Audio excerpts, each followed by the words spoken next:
Thanks very much, Ben. There's only 11 games left to decide the 2024 Premiership, would you believe? Just 2 remaining in the home and away season, and yet the 8 is not yet decided.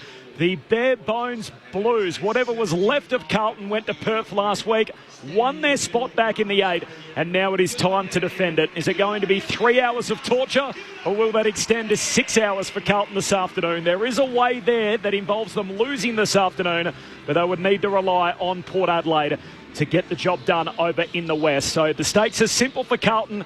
If they win here, they will feature in September.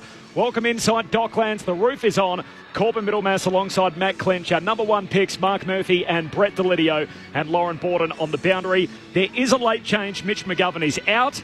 So Carlton, who only had 28 fit players to pick from last week, are probably a poorer side than they were last weekend. Sard and Fantasia, the 2 ins. Williams and McGovern, the 2 out. But again, only 28 available players for Carlton to choose from this week for what is a season-shaping clash. There's no late change for the Saints. Hugo Garcia is their sub. Ashton Moyer is the sub for the Blues, and Ross Lyon, of course, out to play the role of the Grinch. Matt Clinch is here to call the footy with me. Hello, Clinchy. Hello, Corby. Good afternoon to everyone. It's a simple equation for the Blues. Take care of their own fate, win, and they're in. And get the emotional lead in, the reality TV of what must be taking place inside the 2 camps.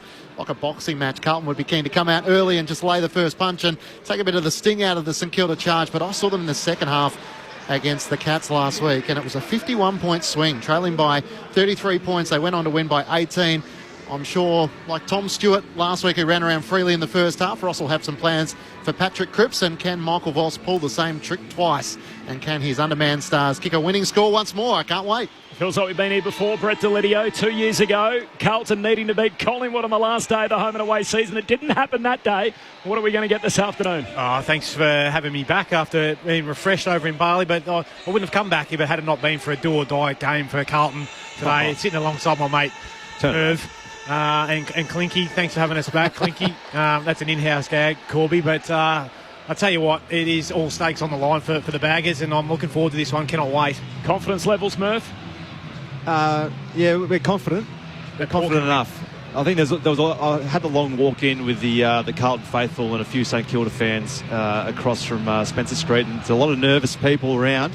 But as you said, there is 8 quarters of football that hopefully the Carlton fans don't need to rely upon the last 4 and can get the job done here. But yeah, St Kilda were terrific last week against the Cats, especially in that second half. So yeah, big contest, obviously. 11 Carlton players with under 50 games of experience. That white monogram on the navy blue strip as a magnifier. It all comes down to this for Carlton. Can they shore up their spot in September? The Blues and the Saints on ABC Sport. You're with Matt Clinch. And Liam Stocker's gone straight to the Carlton captain, Patrick Cripps. We're underway. Pitnet and Marshall. Pitnet wins down the tap, straight to Cripps. Hand pass to George Hewitt. He drives him inside 50 in front. Kemp can't take the mark. Wanganeen Miller are front and centre. A chance for Elijah Hollands. Hand pass out towards Walsh. He's trying to get on his right-hand side. Tackled and brought down by Webster and Steele. Ball stuck underneath in the right forward pocket for the Blues. It comes out to Kennedy through traffic. Hand pass to the outside of the boot. And Hewitt kicks the opening goal of the match. The dream start for Carlton inside 30 seconds as they surge the ball forward. Carlton captain Cripps, and George Hewitt does the rest. Carlton 1 straight 6, St Kilda yet to score. Lauren Borden is the 5th member of our team on the boundary. Good afternoon, Loz. Thanks, Corb. What a roar we've just heard. You can feel the anticipation probably well before that first bounce. There were people almost elbowing each other to get to their seats for the first bounce. There's still a long line of Carlton supporters outside that I saw that haven't made their way in for the opening bounce, so we're expecting a full house. It's so loud down here, and it's just been made even louder. So a great atmosphere down here for the match we've all been waiting for, and obviously these Carlton fans were up on their feet just then to get the first goal within a minute. Absolutely perfect start for Carlton. Skipper just getting the centre clearance. Great tap by Mark Pitnet, and great hands by Matty Kennedy to release George Hewitt. Perfect start for the Blues. Saints yet to touch the footy. First 7 disposals all to Carlton, and they get the opening goal through George Hewitt. Win and they play in September as Pitnet palms it down. Here's Walsh, who has it for the Blues, turns and kicks down to high half forward. Always the target. Webster spoils it away from him for the Saints.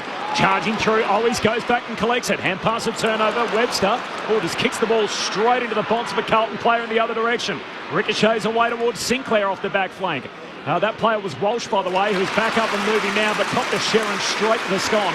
And the kick from Sinclair is marked by Newman. So again, Carlton can reload. Short pass down the city wing finds Ollie Hollins. He looks to send them up towards half forward in from the side. Great effort by Carroll, brings it down. Kemp can't gather. Kennedy's hand pass keeps it alive. Owies towards the goal mouth. It's through for a minor score, or Zach Jones marking on the behind line. The umpire has a good look at it. We might go upstairs just to confirm. I know you're a fan of this, Litz, just pausing momentarily rather than letting it play and reviewing it. And at the next stoppage, we could make the call. Yeah, mate, just back yourself in, because now it just stifles the ball movement at St Kilda, which forces them into a slow play. You're better off either just calling it a behind and moving on, or... they should just play it out. And if it's reviewed down the track, they just let the umpires out there know and bring it back for a behind. It's 13 disposals to 1. Yeah, that's a perfect start, and I'm not sure Liam Stocker would be wanting to give Paddy Cripps too much more space like he did in that first centre clearance. But, perfect start. Nick Newman then intercept mark on the far side of the stadium was terrific, like he's been all year. But, perfect start for the Blues. So it'll be a mark, no score. Probably adds to the drama of the day. 3 minutes in, every point is crucial. Yeah, fair, but please. Now look at this. Slow play, long down the line, boring. As Zach Jones kicks out towards half-back. There's a pack which competes there. Wood got hands to it, no mark. Walsh strong, fights through traffic for Carlton. Hand pass out to Newman. Kicks back inside 50. Punch comes away from Howard for the Saints, but straight down to Owies. Hand pass to Kennedy. Forward pocket. Centering pass. Akers the target. Juggled effort. Got it. Blake Akers marks at left half forward. He'll kick from about 30 out. Yeah, well done with the chief celebrator, Matty Owies. Front and centre, hands over to Matty Kennedy. Thought he was going to have a shot, to be honest. There, a lot of players would back themselves in, but unselfishly saw the bigger man in Akers on the opposite wing and just centred that ball, gave him every opportunity. Great mark by Akers. Akers, Dow, Stocker, a few guys against their old team. He was Carlton's Mr. September last year. Blake Akers hits the post. Behind 1-1. St Kilda yet to score. The Blues have come out hot. 4 minutes in. Full time in Ballarat was the Bulldogs by 37 points over the Giants.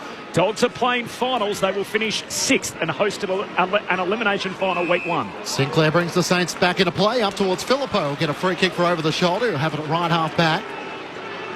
Just having a look if Alex Chincotta has a match up this afternoon as Filippo comes in and finds Webster right half back. You can imagine Carlton be trying to just load up the corridor. It's where St Kilda got through Geelong last week, as those corridor plays and the run and dash, which they love to play. Out to Wanganeen Miller, tries to thread the needle up to Filippo at half forward. He takes the mark. He's between wing and half forward on the dock side. He looks to come inboard. That's probably not 15. It's paid to Wanganeen Miller. So short passing the option. Missed Zach Jones with his kick. Chincotta comes in, lays the tackle on Steele. Ball spills clear. Jones gets a hand pass to Marshall inside 50. Getting back, Cowan got a fingertip to it. Saad with a clearing kick. He's able to find Carroll. Jack Carroll, the sandgroper, long left-footed kick out to the wing. Wanganeen Miller in the box seat, and he marks. Saints in their candy stripe jumper, so the short, thin. Well, they're long, but thin red and black and white stripes. Goes short to Sinclair, kicks down to half forward, wanted Marshall. Akers had a fair bit of it, no mark. He's appealing to the umpire, the ball's still live.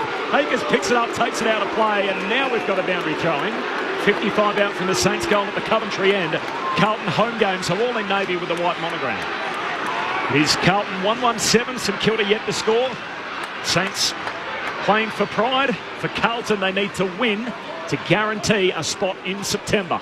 Sunday afternoon footy on ABC Sport. Pitnet tries to use his boot to clear the congestion. Straight to Zach Jones, trying to dock and weave through traffic. Filippo's kick, hand pass to Dow. Kick is smothered. It spills out once more. Sinclair can't clear it. Elijah Holland's kick is smothered. Chincotta, hand pass to Cowan. Across half back to Walsh. Back to Cowan through the middle of Docklands. Drives a long kick looking for Kemp. Wilkie's in front. Kemp goes the early rise in the back. An ambitious climb. And in the end, got all over the back of the All-Australian defender, in which even Michael Voss is smiling. Saints move it hurriedly up towards Membry. Can't take it clean. Hand pass to Webster. Drilled in a heavy tackle. Ollie Hollins came and got him. Buried him out of play in a boundary throw-in. 60 out from the Carlton goal. He's full of confidence, Brody Kemp, after last week's 4 goals. Just arriving a little bit too early, though, Lids. But as you'd expect, Carlton just red hot at the moment. Their tackling and pressure's been first class. High stakes footy. Boundary throw in comes down to Sinclair, high up and under down the wing. Newman competes, no mark, spills to Saad. There's a free kick coming back to Newman. He was clipped high in the marking contest. Late change coming in. There's no Mitch McGovern, out with that hamstring soreness which affected him last week, so he misses. In comes Orazio Fantasia and he starts. So Moya the sub for Carlton, and it's Hugo Garcia for St Kilda. Newman now, long kick to a contest at centre-half forward. No mark, whacked forward by the Blues, but straight to battle.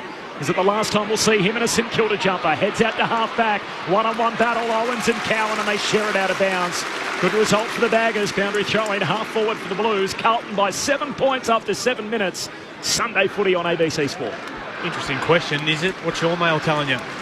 We're trying to bring out his daughter to run through the battle. Yeah, I heard that too. So, fair to say it's his last game. See ya. Thrown back in. Marshall tries to take it out of the ruck against Pitnet. Elijah Hollands through traffic. Lost the footy. Pitnet taps it down to Cowan. Kick is smothered by Stocker. Races back after him. Walsh gets there first for Carlton. Hand pass to Saad. He sends it out wide and the mark is taken by Hewitt. Still 2 kicks out from goal. It's been all Carlton through the opening 8 minutes. He has it at left half forward.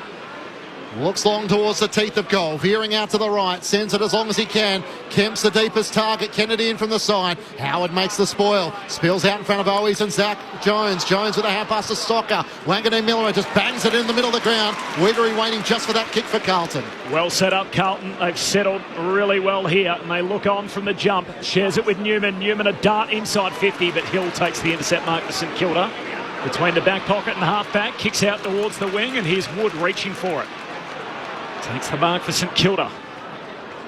City side of the ground. The Saints just trying to control a bit of tempo here. Kicks down the line. Higgins the target. Slides past him and Wiedering. Picked up by Membry. Steps out of play with the footy. Oh, there's a free kick coming back. Top of the arms, Corb. Happy with that, Lids? Well, yeah, he ended up on the ground, Jack Higgins. So I reckon he's had something hit. Higgins between wing and half forward can kick inside the attacking arc for the Saints at the Coventry end. Out the back, Marshall removes the defenders and tumbles it through for the Saints' first goal. St Kilda in business. Carlton 1-1-7. The Saints move to 1 straight 6. 9 minutes played opening term. Sunday footy on ABC Sport with Mark Murphy and Brett Delidio.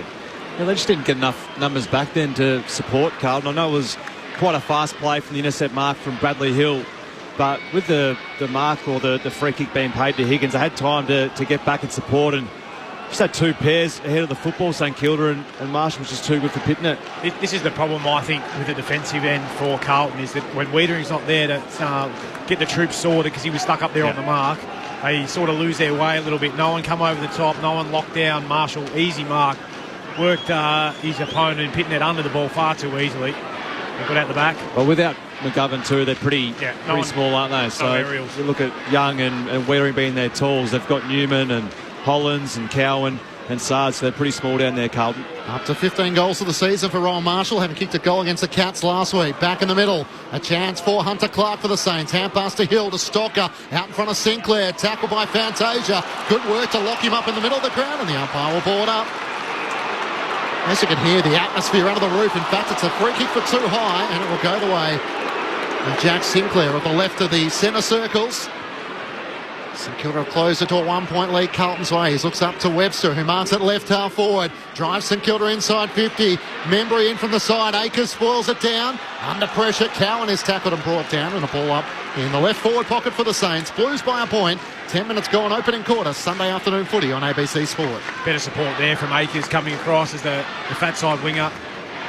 Up it goes, deep forward for the Saints. Tumbled down towards Wilson, jams it on the boot across the goal face, no score. Collected by Fantasia, back pocket.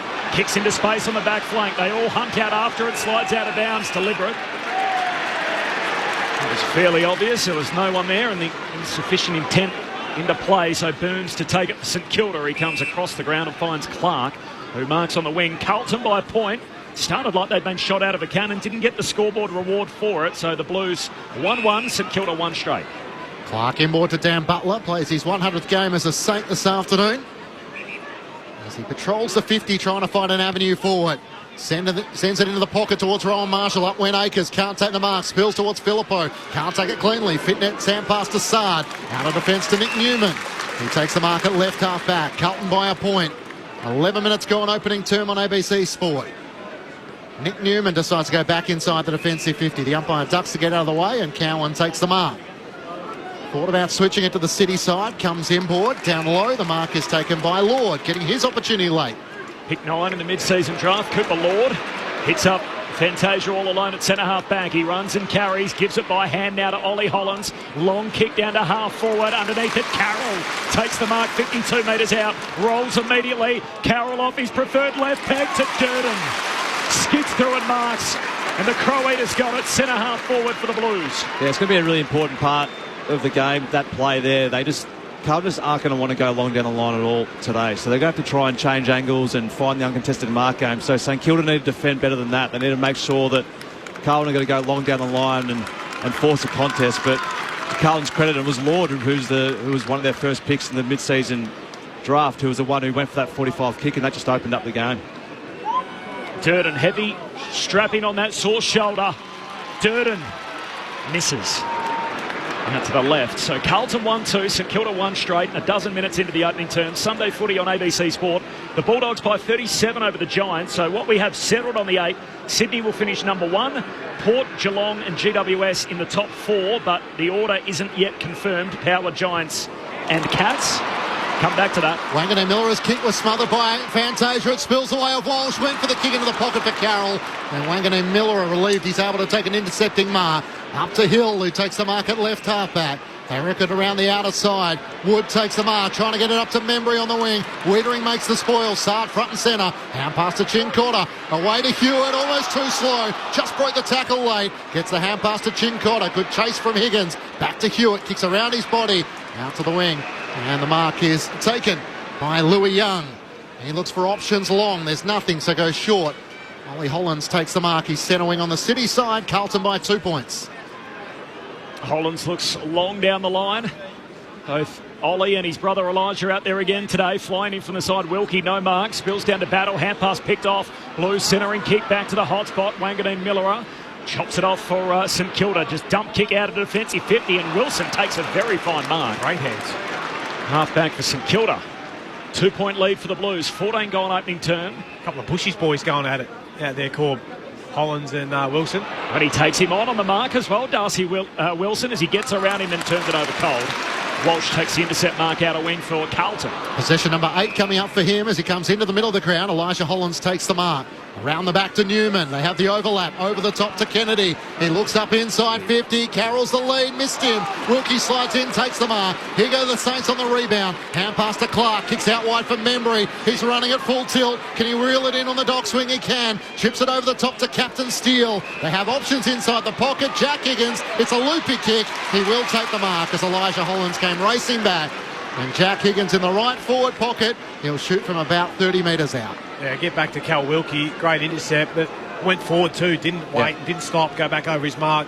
Kept going at the game. Hunter Clark, I thought he'd missed Membry and was going to run out of bounds, but it just sat for him. A nice little touch kick from Jack Steele to find Higgins in the pocket. Tough kick this one, but it is near the race, so he would have had plenty before he ran in. He grew up a St Kilda fan, the leading goal kicker last year and this year. In the right forward pocket to put the Saints in front. He misses to the right-hand side. Offline all the way. Carlton's lead is a point. 15 minutes gone. Opening term on ABC Sport. It's where the Saints can really expose Carlton to today, is on that intercepting play and going hard and going quick, because they can just find the defensive structure that's a little bit unsettled with it, McGovern today. So if they get the ball through the corridor and move it quick, they'll be on. So 2 bounces and a long kick up to the wing over the head of Cripps, and Sinclair waiting out the back takes the intercept mark. He retreats back to Burns. If you're in regional Victoria, you will be getting interruptions during the day for emergency broadcast to bring you the latest on the storm warning. So if you are listening to us, you will find those interruptions on ABC Radio. If you want the call uninterrupted, always through the ABC Listen app, look out for the AFL icon. Short kicking game for the Saints here on the broadcast wing. Dockside. Burns has got it once again. Just forward of the logo. St Kilda inside 50 once more, down by a point. Halfway through the opening quarter, Wiedering puts his fist through it. Hewitt under pressure. Hand pass to Lord. Handball just got it away to Cripps. Sweeping hand pass out to Newman. The lefty pokes it down the line, and Durden marks in front of the benches. Carlton by 1. 16 and a half minutes into the opening term. Sunday footy on ABC Sport. Durden kicks up to Carroll, who takes the mark despite the late challenge from Stocker. It was a 50-50 kick, but he was able to nail it. And Carroll looks up, short. Lord takes the mark. So he has it at left half forward, but Kemp's gone deep to the goal square. He veers out to the right. Lord sends it towards the teeth of goal. They need a flyer. Cripps is the target. Spoiled down to the front. Fantasia's kick. Ricochets off Wanganeen Miller. Straight up in the air. Howard missed it completely. Wanganeen Miller has another go. Can't gather. Over the top, Sinclair. Still a chance for the Blues. Kennedy's hand pass to Walsh. He's tackled immediately. Somehow got a hand pass clear. Kemp can't break away as he's locked up by Filippo, and the umpire will ball it up. It's all 40 metres away from the Blues goal, who lead by a point. 17 minutes gone. Opening term on ABC Sport.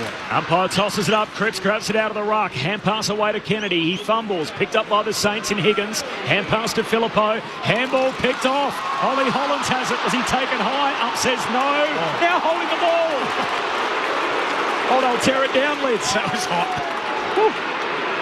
Yeah, I'm not sure what he's expected to do there, but anyway, hopefully it stays the same. Butler gives a hand pass to Burns, kicks out to the wing, and Wilson takes the mark on the logo. St Kilda continue to shift down to their goal at the Coventry end. Short kick to Cooper Sharman, who's got it number 43 for the Saints in game 49. As Sharman just pokes the pass down the line, finds Wilson.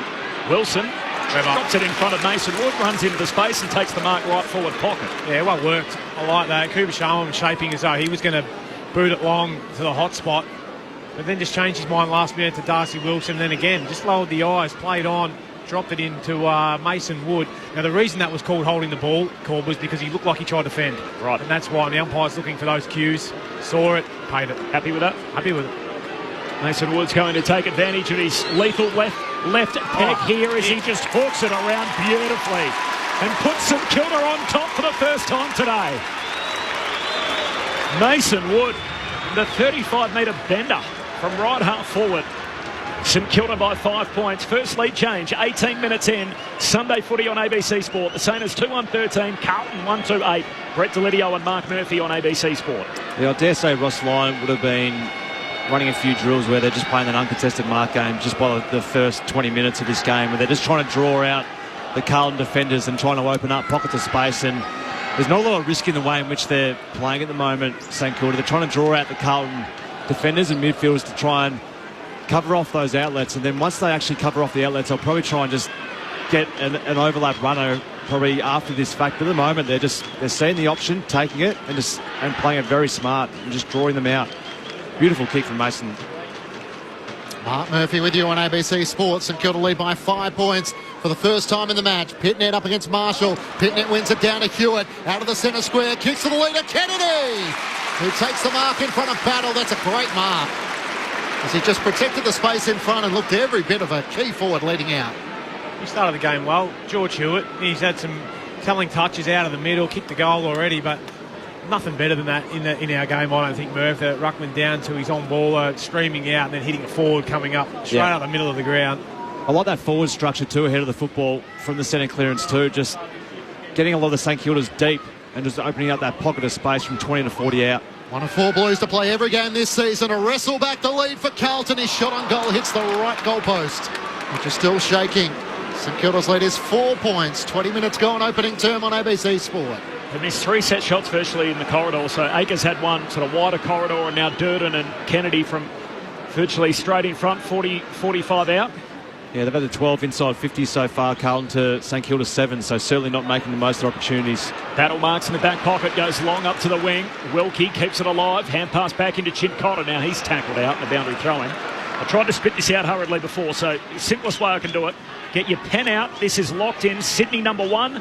Brisbane number 5, Bulldogs number 6, Hawks number 7. Still in pencil, Port Adelaide, Geelong and GWS. They can still change order, but will get the double chance.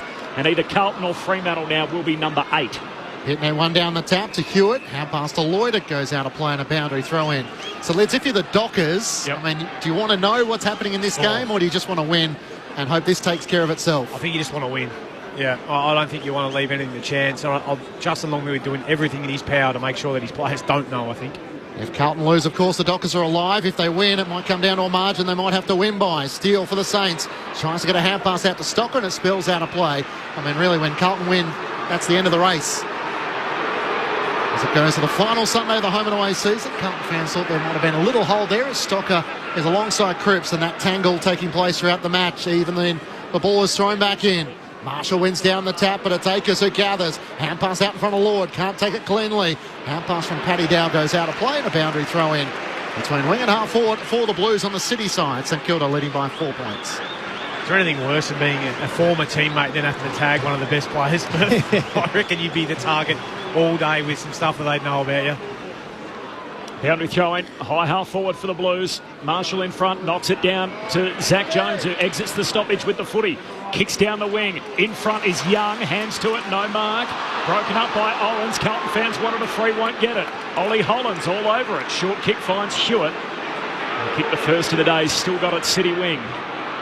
Saints by 4 points, 22 gone opening term. Full time in Ballarat. The Dogs by 37 points there over the Giants. 7-game win streak over. Long kick inside 50. Ball spills down to Howard. Dump kick out of defence. Newman knocks it down for the Blues. Burns passing through, still at half-back.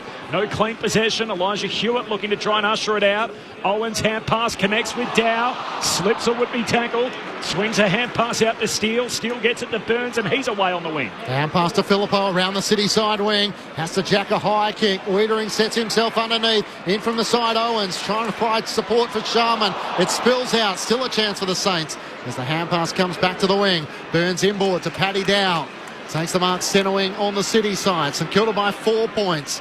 23 minutes gone, opening term. The Saints with the last 2 goals of the match. As he kicks out wide towards Butler, going back with the flight. It's spoiled out of play as Louis Young gets there. And it's a boundary throw in. Left half forward for the Saints. Yeah, talking before about Liam Stocker playing on former skipper in Paddy Cripps. I dare say he would have gone to Ross Lyon, I reckon, and really asked for that matchup too, knowing Stocker. So didn't start too well with that first one out of the centre clearance, but he'll certainly crack in. Boundary throw in. Ball spits forward for the Saints. Picked up here by Cowan. He's bumped by Owens. Lost the footy. Sharman, hand pass back to Owens. He's taken high and he'll get a free. And Hewitt penalised coming in to lay the tackle. We've seen a couple of those the other way not yet paid. That was pretty blatant over the shoulder. Hewitt penalised and it all resulted a shot at goal for the Saints. Yeah, I thought it was there. He's lost his footing, unfortunately, and George Hewitt's come in, but the right arm slips straight above that shoulder and collects Machito Owens right in the scone. If he can capitalise here, it really does pay the toll, doesn't it, for the Blues team that have missed some gettable opportunities. It's a familiar story in footy as Mitch Owens, his drop punt isn't great. In the end, lucky to have the trip, slips off the fingernails of, fingertips rather, of Akers, goes through for a behind. It's almost like he just didn't get his run up. Yeah. Right. 25 minutes in, Saints by 5. Lauren Borden on the boundary. It's probably just worth noting how warm it is actually down here. It feels so humid now that the dome of the roof has locked in the weather. It was about 24 degrees in Melbourne, so despite the thunderstorms and everything that might be coming, it's pretty warm, and you can see the players desperate for water when they come to the bench. Thanks, Loz. Straight down the middle of the Cripps. Kicks out to Kennedy. Hand pass to Walsh inside 50. Kemp comes crashing through. Bit of chaos behind him. It spills out to Sinclair. Knocks it on to Battle. Hand pass to Clark. Over the top to Wilson. Left half back for the Saints. Wanganeen Miller one way, then the other. Cuts back boundary side. His athletic prowess on display. Turns and comes inboard to Zach Jones. Chips it around the City wing. And the mark is taken by Clark. That was class, wasn't it? Yeah, just dancing around, then finds the target. As the Saints through, Hunter Clark up towards half forward. In front, Chin Cotter takes the mark. And Mitch Owens a little frustrated, couldn't make up ground late. Is he playing many run-with roles anymore, Murph, or is he more just a pure half-back? They're playing half-back of probably the last 3 or 4 weeks. Just the mix inside, I think they just relied upon him. If there's not that obvious matchup playing off a half-back flank and taking one of those small forwards. Yeah, Chin Cotter here, just a short kick away to Newman. Back to Chin Cotter as he took the mark. He was clipped over the ears by Dan Butler, who arrived late. And the umpire says that's 50. And now there's a little spot fire that's broken out with a few coming to remonstrate with Butler. Nothing in it. Chin Cotter will come up to halfway for the Blues. Carlton, if they win, they'll play in September and lock up the top 8. We'll be done with a game to go. Gives it to Newman. Long kick to the hot spot. Battle slaps it down. Krebs for Carlton. Hand pass it full forward to Motlop. Got it away. No, penalised holding the ball. Motlop didn't dispose of it correctly. And Darcy Williams with a goal-saving tackle. Wins it back for St Kilda on the last line. He goes short to Wanganeen Miller in the back pocket. Saints by 5 points. 26 gone opening quarter. Sunday footy on ABC Sport. Sinclair takes the mark in front of the Carlton fans. Corbin Middlemouse and Matt Clinch call the action. Brett Delidio and Mark Murphy, your experts. Lauren Borden on the boundary. Saints are the last 5 goals of the match after the Blues kick the opener up the wing on the City side. Rising is Wiedering and spoils it out of play away from Mitch Owens, and a boundary throw in. It's stood up pretty well so far, the St Kilda defence. Carlton about the 15 inside 50s for only 1 goal 3. It should probably be 3 goals 1, but only 4 scoring shots from those 15 entries. Round 13, first choice Blues missing this afternoon is from the throw in. Spills to Akers, who bounces into Elijah Hollands. Hand pass away to Walsh and now to Hewitt. Kicks out wide for Cripps. He marks just inside the field to play at right half forward. What a warrior he is, Paddy Cripps. Oh, he kicks straight into the man on the mark. I've mozzed him there right on cue as his opposite captain there in Steele smothers it. The ball ricochets out of bounds and we'll have a throw in on that City wing. Just wait till he gets rid of it. Thanks, Corbin. Yes. I can stop a few, there's no doubt about it. 0437 774 774 the SMS. Question about Kel Wilkie, how many consecutive games? He's up to 132 today. Unbroken since debut. From the stoppage comes Carlton's way. Elijah Hollands to Chincotta to Walsh. Hand pass back to Wiedering, kicks across the back edge of the centre square and finds Newman. Now the all-time record is our good friend Jared Crouch, who played 194 games continuously. The Sydney Swans from debut. That's from Mark in Adelaide. And that'll take us out as he shares it with Jackson Binns right on the bell. So quarter time, Carlton started like they'd been shot out of a cannon and yet couldn't put the damage on the scoreboard. They missed 3 set shots inside 50. And as a result, it's St Kilda who lead by 5 points. The Saints 2-2-14 lead Carlton 1-3-9 quarter time in the penultimate game of the home and away season. So we have 7 teams locked in for finals. Sydney, Port Adelaide, Geelong, GWS, the Brisbane Lions, the Bulldogs and Hawthorn will all feature. The question is who's going to get the 8th spot? Will it be Carlton? They can shore that up with a win here today against St Kilda. Or will it be Fremantle? The Dockers need St Kilda to win to stay alive in the season. They will then need to take care of business against Port Adelaide in the 207th and final game of the regular season. Quarter time here, Saints by 5, goals to Marshall and Wood, while for Carlton, George Hewitt has their only goal. If you're in regional Victoria, you will be getting interruptions during the day from the emergency broadcasters to bring you the latest on the storm warnings. Back with the thoughts of Mark Murphy and Brett Delidio next. This is Sunday Footy on ABC Sport. G'day, Patrick Stack here from ABC Sport Daily. If you love sport, you don't have to tell me twice about how tough it is on the ACB tour. And great conversation. There's a lot of people who can't believe it and some who are feeling personally quite let down. Then you'll love ABC Sport Daily. People have to remember, we don't get into sport to become superstars. We get into sport because, we genuinely just love playing sport. ABC Sport Daily. Get it on the ABC Listen app. This is ABC Sports coverage of the 2024 AFL season. Every match on the ABC Listen app. Look for the AFL button. It all comes down to this for Carlton. Can they shore up their spot in September? It comes out to Kennedy through traffic. Hand pass to the outside of the boot, and Hewitt kicks the opening goal of the match. The dream start for Carlton inside 30 seconds as they surge the ball forward. Higgins between wing and half forward can kick inside the attacking arc for the Saints at the Coventry end.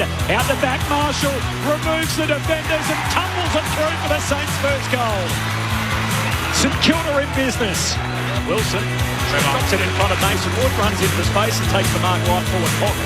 Mason Wood's going to take advantage of his lethal left back here as he just hooks it around beautifully and puts St Kilda on top for the first time today.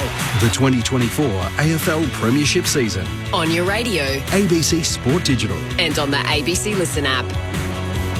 The final day of the home and away season. What a finish we've got in front of us here. Carlton needing to win to make sure they are going to feature in September. If they lose, it opens the door for the Dockers in the final game of the home and away season. St Kilda by 5 points at quarter time. The thoughts of Mark Murphy and Brett Delidio on ABC Sport.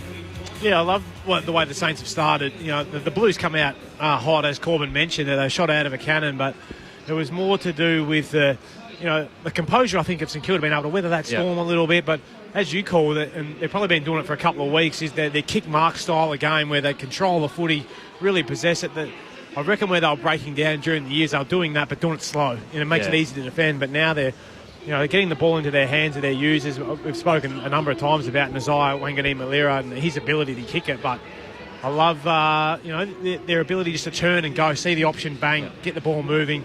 They've been able to do that, find some targets inside forward 50. They've capitalised, unlike the Blues, who have gone down the other end and missed 3 really gettable chances. Hit the post twice, and another one where Durden probably should have just knocked it through. So it's a tight game where I thought the Blues would really want to try and knock it early, Murph. But credit to the Saints, they've been able to withstand that storm. Yeah, it's been a pretty even contest around the contest in terms of clearances, but the inside 50s, having 15 inside 50s and Carlton to St Kilda's 8, they just made them most of their opportunities, and it was through that possessing of the football and the way in which they've been doing the last probably 3 or 4 weeks. St Kilda, they've got 2 modes of going, so they'll try and draw you out and make sure you try and cover off those outlets, and that'll open up pockets of space for their really quick ball users off half-back flank to get going. So that's what we saw last week against Geelong. So that's the area of the game, no doubt. They're looking against Carlton and thinking, well, let's just try and occupy the football, draw them out, and then when the opportunity comes to arise to go quick, then they have that ability to do it. So Carlton are going to be really switched on with their defensive structure and their defensive zone to make sure they're standing up and trying to win the ball back in the air and get really soundly set behind the ball, which they rely upon with obviously Jacob Wiedering. But then going forward at the moment, it's who's going to bob up and kick those goals. There's been 3 behinds from hitting the post today, so they've been pretty close to really capitalising, but only having the 4 scoring shots from 15 inside 50s, they're going to have to try and look for those avenues which they found last week with those hit-up leads and getting to work at ground level. They've had a few where it's gone to ground, but they haven't necessarily capitalised. So I think the St Kilda defence have really held up strongly in that first quarter, and they'll need more of that going forward. Yeah, Stocker had just the 2 versus Cripps, who's had 7, but only 2 of those have been kicks. We know he's a high handballer, Cripps, anyway, but there's someone who has picked up the slack is Sam Walsh, who's been down for a little bit, but he's had 12, 3 clearances already, 7 contested balls. So he's doing his best to pick up the slack where Cripps has probably not been able to just wheel and do as he would please. So I think overall, if you're Ross Lyon, you're probably happy with what's going on there. The Saints had a pressure rating of 192 in that first quarter, so an indication they were doing a lot of chasing, but the Blues 157. And the Blake Acres, although he's on a separate wing this time to Zach Jones, that you touched on that wing roll. It's so interesting in getting back to support your defence. Well, and we saw it down there when he couldn't. Rowan Marshall gets that easy goal out the back, but then the very next play, he comes over the top and helps out Young with a high ball. So it's an important role of the wing, but it's sometimes can be a little bit of a graveyard as well. It tends to play that goalkeeper a fair bit too, doesn't he, Blake Acres? And he's going to need to with McGovern out. 3 quarters to go. St Kilda by 5. Pitternet palms it down towards Clark, though, with the Saints. Hand pass away to Steele. Kicks to centre half forward. Chincotta read it best. Takes the intercept mark for Carlton. 5-point lead for the Saints. Blues needing to win to lock in their place in September. If they lose, it opens the door for the Dockers. Long kick up to the wing. Hands on it from Marshall. Can't complete the mark. Follows up at ground level. Hand pass away to the boundary line. Fumbly Acres eventually goes to ground. Just knocks it away to Hewitt. Hand pass away to Lord. He too fumbled. Regathers. Gives it back to Hewitt. Kicks Carlton inside the attacking 50. They come from all directions. Battle. No mark. Spills down. Battle then tackled. Comes Carlton's way. Cripps. Hand pass to Newman. Handball away towards Pitternet. Kicks to full forward. Kind bounce. I think it's rolled through. A bounce from the Gods for Pitternet. And Carlton may need a little bit of divine intervention. They need everything going their way, the young baggers. Carlton on top by a point. 2-3-15. St Kilda 2-2-14. That pitch 15 metres out from goal and evaded everybody. Yeah, not the man you'd probably want to be handballing to and snapping from 45 out, but I thought the contest from Brody Kemp, just to bring the ball to ground, just to give his forwards and midfielders an opportunity. It was Paddy Cripps with the ball eventually found its way into his hands, who picked that up from that drop of the ball and just got to work. But lucky little bounce. They're going to need every bit of luck, I think, today ahead of the football, Carlton. But just a good little contest from Brody Kemp just to force that ball to ground. Don't have to draw pictures, do you, Murph? On the scoreboard? No, you don't. Just count the all that up. Says 1. Third goal of the season for Mark Pitnet, just the 8th of his career. Back in the middle of the ground, Marshall throws a boot at it, gets it down to Steele, who tries to link up with Hunter Clark, fends off a tackle, ball spills out, Cripps tries to get a hand pass forward. It's Wanganeen Miller though for the Saints on halfback. To Clark, he can spin out of traffic, and the umpire will ball it up. So the Saints had previously kicked the last 2 goals of the first quarter, Carlton with the first to take back the lead by a point. Pitnet and Marshall spills out the way of Sard, who gets the hand pass away. Elijah Holland's inside 50 towards the teeth of goal. Battles there. He rises and takes the mark in front of Cam. Switches to the right back pocket, and Hill takes the mark in front of Akers. Interesting clash on that outer wing on the City side. Bradley Hill swings the kick back to Battle. He marks and plays on immediately, has a bounce, kicks to Phillippo on the wing, all slips through his fingers, picked up by Owens, tackled, ball comes out, held without it. Free kick for Owens, he had the footy tackled by Cowan, the footy came out. Well, what do you pay for first? The dropping the ball or the holding the man? I don't have a dog in the fight, but it feels as if the rub of the green has gone one way. St Kilda 8-1, the free kick count. And the Carlton fans have most of the seats in the house, and that probably adds to it.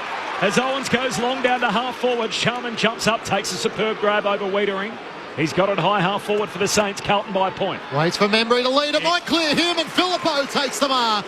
Running shotgun behind, all the defenders were drawn to Membry. And the mark is taken by Phillippo in the left forward pocket.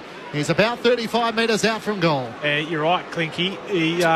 There was an ability there for Sard to, stay with Mateus Phillippo, but he dropped off because of the lead from Membry. He thought, I can cut this off, but then the player behind that in Newman didn't roll back up to Mateus. Missed the last 2 through illness, the top 10 draft pick. Out to the left to return the Saints to the lead. He leans back and misses badly. You can hear the Bronx cheers. It flares out to the left. Out of bounds on the full. No change to the score. The Blues by a point. Through 4 minutes, second quarter on ABC Sport. Might be that end. It might be. Carlton missing 3 set shots in that opening term. Gettable kicks 2 as Akers goes long from the free kick up to the wing. Bending down trying to pick it up. Zach Jones fumbles as well, now out of play. Throwing between wing and half forward for the Saints. St Kilda to the Lockett end in his second term. Carlton by a point.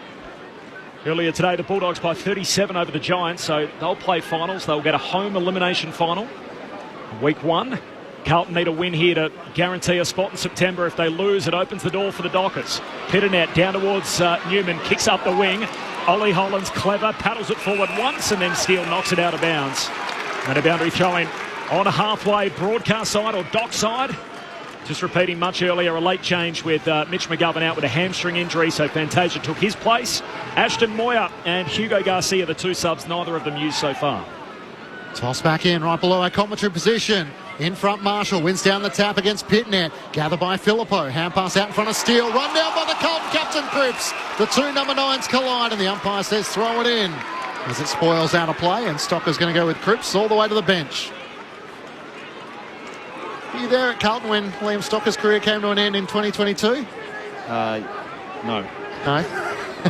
Can't remember. I wonder what it's like when a player gets delisted, and here he is playing on the former captain as Dow takes the advantage. St Kilda gets the free kick. Hand pass away to Clark, over the top to Dow, into a dead end, found a way out, past Sard, not past Lord, somehow gets a hand pass forward. Owens over the footy, worked off it by Cowan, gets the hand pass away to Walsh, around the body to the wing. Carroll comes charging out against Marshall. Big Rowan Marshall held his spot and takes the mark. Your Blues might have to beat 27 today, Murph. Yeah, there's a few on their side, isn't there, at this point in time? All the guys in red, white and black, and maybe the 4 in green as well. The free kick count 9-1. And the rub of the green is certainly going one way, and it's not going the way of the Daggers. As Wilkie kicks up the wing and finds Bradley Hill now on the City side. Carlton by a point. Kick comes back inboard. Elijah Hollands knocks it down towards Wiedering. Hand pass away towards Akers. Chips it down the wing, and here's Kennedy. Logo for Carlton. I'll get a heat check from Loz in just a moment on the boundary for us. They are ropeable, the Carlton fans, as you can imagine, with it all to play for as Kennedy goes wide to Walsh. Send the rain jacket down. Walsh on the City boundary line, kicks him forward. Missed Elijah Holland, Saints back with it. Wanganeen Miller by hand, gives it to Wood, slips over off his knees, back to Messiah. Hand pass retreats to Webster. Kicks down to high half forward. Phillippo reaching up, takes the mark, 60 metres out. Half forward for the Saints. He has Owens deepest in the goal square, Sharman in the pocket, and Higgins as well. He veers out to the left, pulls his kick, looking for Wood in from the side. Young makes the spoil, and it goes out of play in front of the Carlton fans on that side. A boundary thrown in the right forward pocket for the Saints. It's the Blues by a point. How is it down there, Lauren? There's nothing better for entertainment than Carlton fans in the last game of the season, I think. I probably would say don't cross after a decision goes against them, because I'm not sure what's being picked up by this microphone can probably go on air. So I'm more worried about that than getting the rain jacket out, I think. The passion meter is through the roof as it's thrown back in. Marshall wins down the tap against Pitnet. Akers can't take it. Spills to Filippo. A flying shot on goal, and he's kicked it to put the Saints back in front. A goal apiece so far through this second quarter, and the Saints lead by 5 points. 3-2-20 to the Blues, 2-3-15. Couldn't capitalise on the set shot. That was far more instinctive. It was, wasn't it? I love his work at stoppage to, go and lay that tackle, a big aggressive approach, but then the ball finishes up in his hands. Just instinctive, really. Kept his feet. Yeah, kept his feet. Bigger bodied mid, so he can get his hands free a lot. I've noticed him doing it already, a bit like Cripps on the opposite side, but he's watching him come through the juniors. He's always had that craft in and around goals as well, ability to get on the scoreboard. Going to be a clever player for a long time. Clinchy asked Murph whether he was there in 2022. Of course, he was with us, final game of 2022.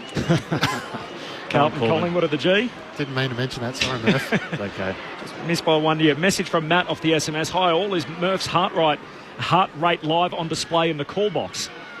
We haven't got that. We haven't got him on a heart rate monitor, but we're looking out for him. Still a long way to go as Marshall grabs it out of the ruck, gets a hurry kick out to the wing, and Binns takes the mark on the City side. St Kilda by 5 points, 8.5 gone second term. Stakes simple for Carlton. If they win, they will be playing in the finals. It's that simple, and the 8 will be locked.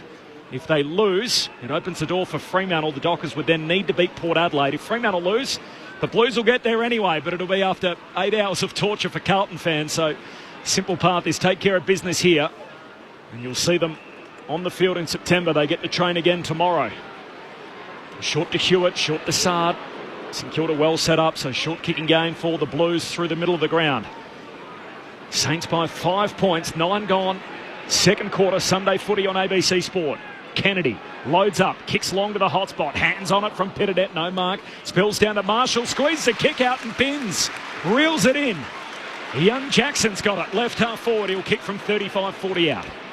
Yeah, just chance to kick his first goal. Second. Or second. He kicked one last week. Oh, sorry.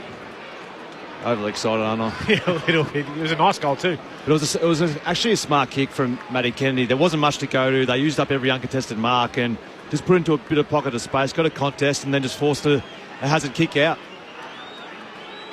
Jackson Binns, in he skips, drop punt is pure. Returns Carlton to the front.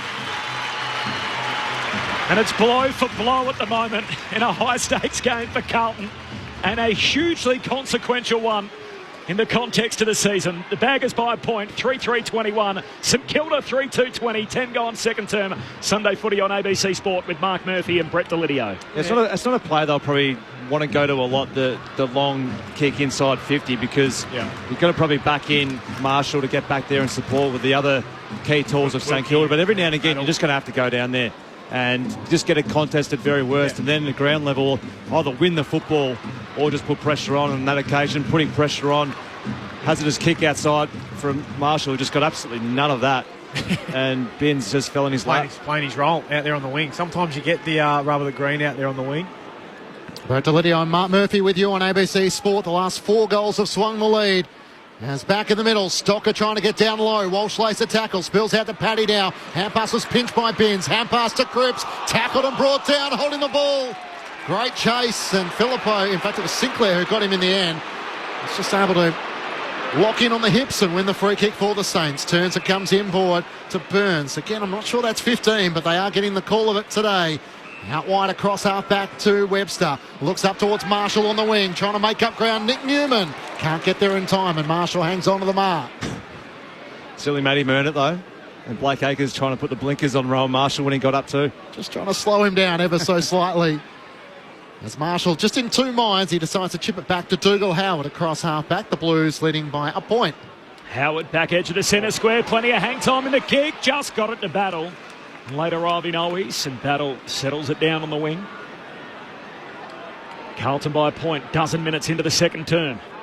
Kick from Battle down to half forward. Wiedering runs underneath it, and at the back, Phillippo is going to claim the mark. He's kicked one already. He's 55 metres out, low trajectory, drop punt. He misses.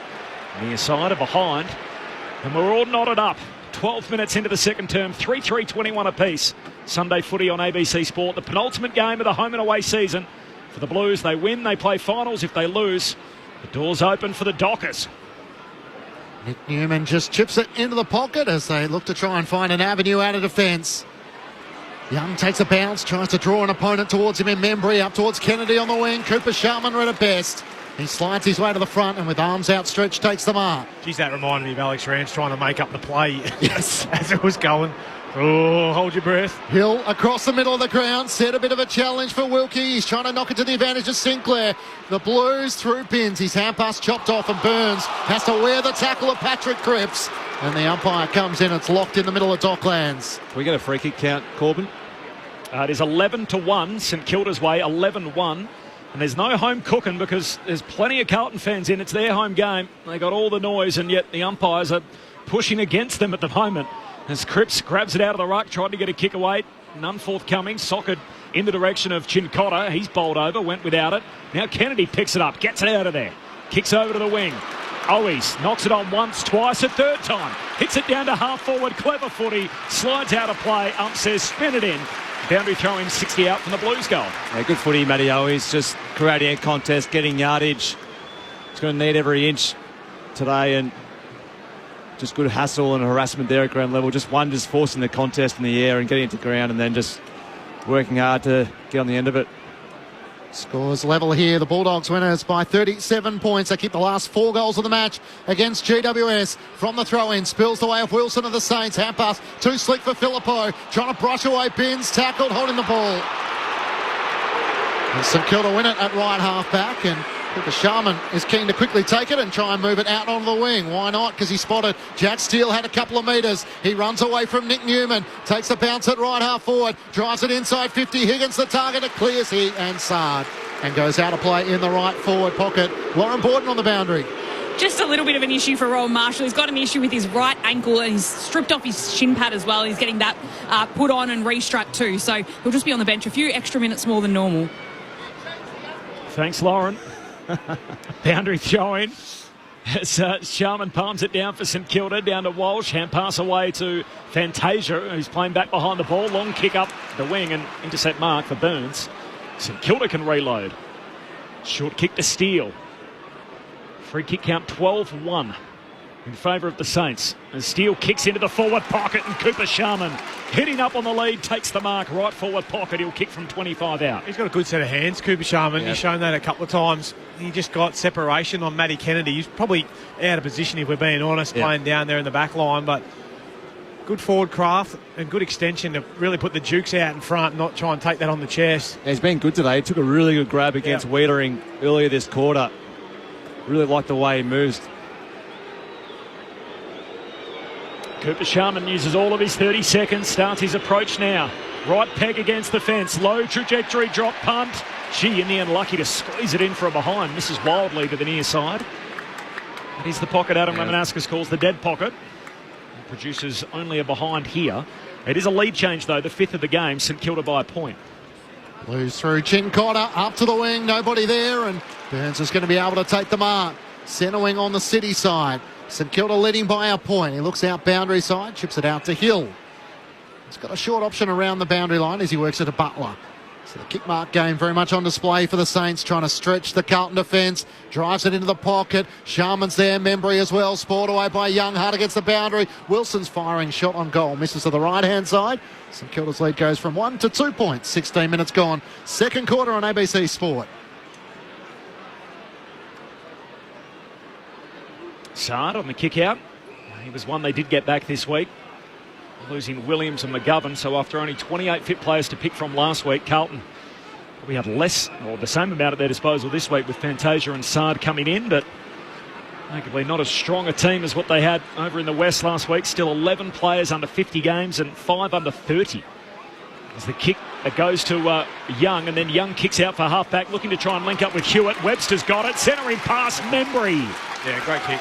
Takes the juggled mark in the corridor, and Tim Membry will shoot from 25 out, dead in front. It was just a nice little bit of bodywork by Paddy Dow just to interrupt that mark out here on the boundary. It was well followed up by Webster. Didn't look one bit towards the goals, and just saw Membry all on his own. Had to put it in between, Sincotta and Sard as well. It was a nice kick. Tim Membry, deep breath. Top of his mark. Starts his approach here. It's one he should kick. He comes in and he just squeezes it through. It'll count all the same. Put him down for 6. It is St Kilda 4-5-29. They move to 3-3-20. Let's just start that again. St Kilda 4-5-29. Carlton 3-3-21. It is an 8-point lead for St Kilda on the back of Membry's first of the day. Lauren Borden on the boundary. Loz. So, we have been, I guess, joking a little bit about the umpiring today. An umpire has come from the field, though, and he was bleeding at the back of his head. The medical staff are looking at him, and it could be that he's actually copped a hit from something from the crowd. So the crowd's been pretty irate this first half so far, but an umpire's actually gone down in the rooms to get some medical attention. Well, that is... Goal umpire or essential? That's no good. But just getting back to the footy, it was the defensive press and zone from St Kilda which caused the error, and it was just good defending by the St Kilda mids to force that ball into a contest, and good smart ball used to Membry. So Mitch Turner just letting us know that on the television broadcast it looks like a water bottle thrown on the back of the head of a goal umpire who has left the field. The Blues get the clearance through. Ollie Hollands kicks out to Hewitt, one way then the other, needs support as it's corralled by Clark. Inside 50, a juggling mark. Elijah Hollands can't hang on. He does gather it though on 50. Hand pass to Carroll with a long left-booted kick towards the goal square. Kemp's wrestling. Wilkie in front, spills to the back. Wilson thinks about rushing it through. Hand pass to Wanganeen Miller on the goal line. Chips it out in front of Burns and Jones. Jones gathers. Hand pass out in front of Burns. At right half back, he taps it to his own advantage. Bins off his chase. He kicks it in the middle of the wing, and the mark is taken by Membry. Saints got a bit of pep in their step here. Membry gives it to Jones. Chips up over halfway. Clark marks. Open forward 50. Kicks a helicopter to full forward. Hands on it from Owens. No mark. Spills out the back to Wiedering. Wiedering comes wide to Carroll. Overcooks the kick. Hill's there with him. Ball trickles out of bounds. 60 out from the Saints goal. Lauren Borden on the boundary. So it is a goal umpire that has been hit. We can see Chelsea Roffey, who is the reserve umpire, the emergency umpire on the bench. She's made her way to the Lockett end of the ground to fill in for the umpire that has had to come off, and he's still down in the rooms getting that sorted, but was definitely pointing at the back of his head and has been hit by what looks like a water bottle. Just absolutely absurd, though. So there's ridiculous. No place for whoever threw that in our game, and I'm sure they'll be dealt with in due course. But he won't be coming back. Just ridiculous. And not a great footnote on what should be a great celebration of our game. The second last game of 207, this long 25-week journey of the regular season, and the 8's up for grabs, and to have something as ridiculous as that. St Kilda win the footy back. Stocker goes long to full forward, punched away from the back by Wiedering, comes down to Sharman, he snaps on the forward pocket but misses.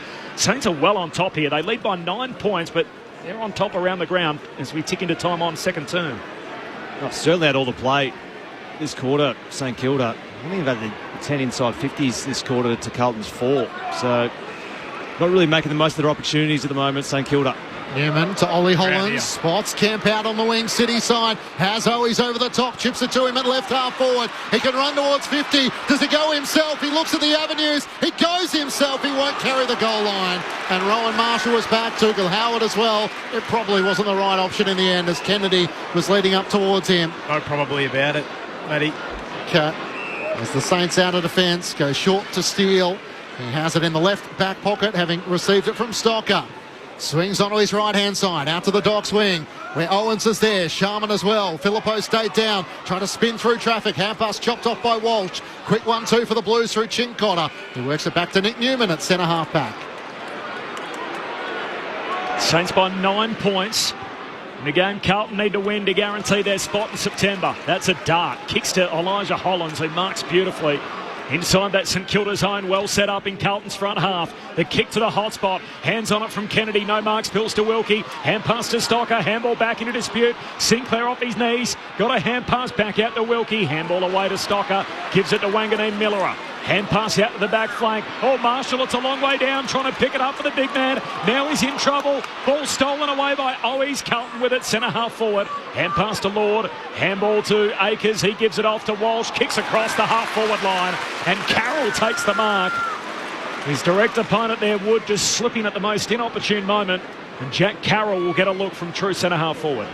Scrappy at best, isn't it? Lids just ahead of the football for Carlton. Just the forward connections is probably not there this week, but even just the handballing, just missing targets by a metre or two, just make it just difficult for your teammate to hit the option. But got a bit lucky there with Jack Carroll, just the St Kilda defender falling over. Jack Carroll, in he comes. Preferred left peg, drills it. And the Blues hang around. And the script flipped somewhat from the opening quarter where Carlton had all the running. It wasn't. The Blues weren't able to put the damage on the scoreboard, and now St Kilda are a little similar in this second term. St Kilda still lead at 4-6. Carlton moved to 4-3. Saints by 3 points. Time on second term. Sunday footy on ABC Sport. Yeah, a little bit fortuitous. I thought St Kilda had set up reasonably well. Mason Wood just lost his footing there as he was pressing in to try and spoil that one, because that kick from Walsh had a little bit too much airtime on it, but end result is 6 points to the Blues, and they needed it. I feel like that hopefully can just settle them down a little bit. They've been a little bit helter-skelter, missing those handballs you spoke about. So maybe they can just wrestle a little bit of momentum back and not allow St Kilda to just open this game up. Brett Delidio alongside Mark Murphy, your experts on ABC Sport. Back in the middle, Marshall wins down the tap against Pitnet. Spills the way of Cripps though. Can't get a clearance. Back to Steele. The St Kilda captain inside 50. Leading out Higgins, can't hang on. Spills off his chest. Bounces out in front of Newman, trying to gather for the Blues. Chincotta comes in. Gets the hand pass to Wiedering. Kicks up towards Binns. Spoiled by Hill from behind, and it trickles out of play in the right forward pocket for the Saints. So you're just seeing the vision of the water bottle that got thrown from where the Carlton cheer squad is watching. And not lobbed. And so I'm sure with that's ridiculous. The video vision available at Docklands, they'll be able to identify the individual, and there's no part for any of that in our game. We just don't want those people at the footy. It's from the throw-in, the Blues in the back pocket through Sam Walsh. Kicks end over end up towards Jesse Motlop. He tries to break away from Burns. Can't gather, and it goes out of play. A boundary throw-in. St Kilda by 3 points.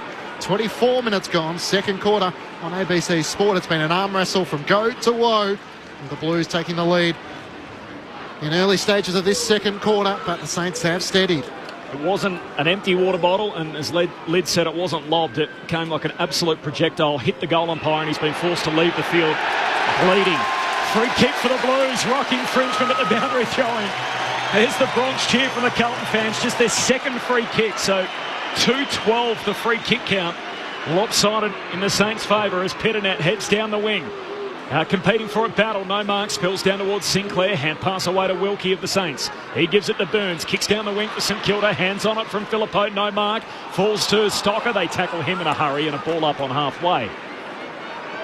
Just inside the boundary line, City side of the ground. Saints by 3 points, 25 gone second term. If you're in regional Victoria, you will be getting interruptions during the day from the emergency broadcasters to bring you the latest on the storm warnings.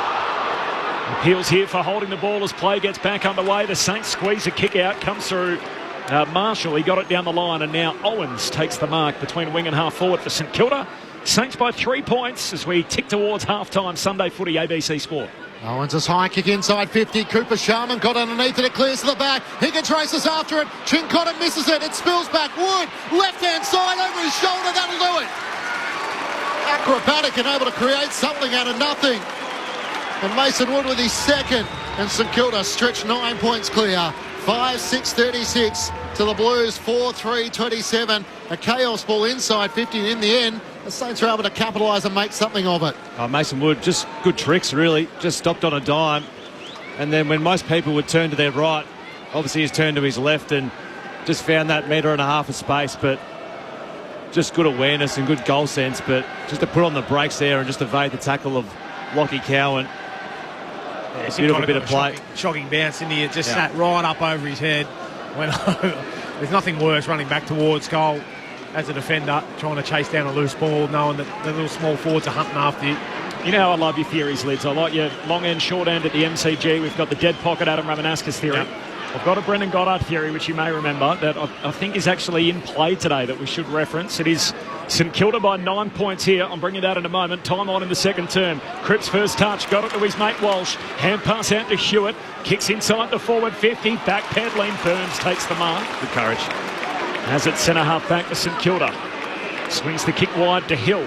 Of course, our man Brendan, he's a big golf fan, often has a theory about humidity and heat, and that the hotter it is, the further the ball will travel. I have noticed today a lot of balls getting out the back, players running underneath it. Loz mentioned the heat and the humidity, that maybe that might be in play here, and given it's a little hotter, heading towards spring in Melbourne, that maybe we're seeing a few guys run underneath the footy. As Butler hands it off to Hill, great kick inside 50. Higgins traps it overhead, marks it centre half forward for the Saints, and a chance to give them their biggest lead of the day. Yeah, I understand that when you're playing at the Gabba, but not here. I think what it is that the Blues have played outside last week, so they're used to conditions with a bit of wind and whatever else. Now it's dry, there's nothing. Okay. So therefore, I see it all the time. They're still stuck in last week, you think? No, I see it all the time. Players they take a little time to how far the ball travels versus playing in outside conditions, no roof. But humidity, long bow. Here comes Jack Higgins. Drop punt on its way. Misses.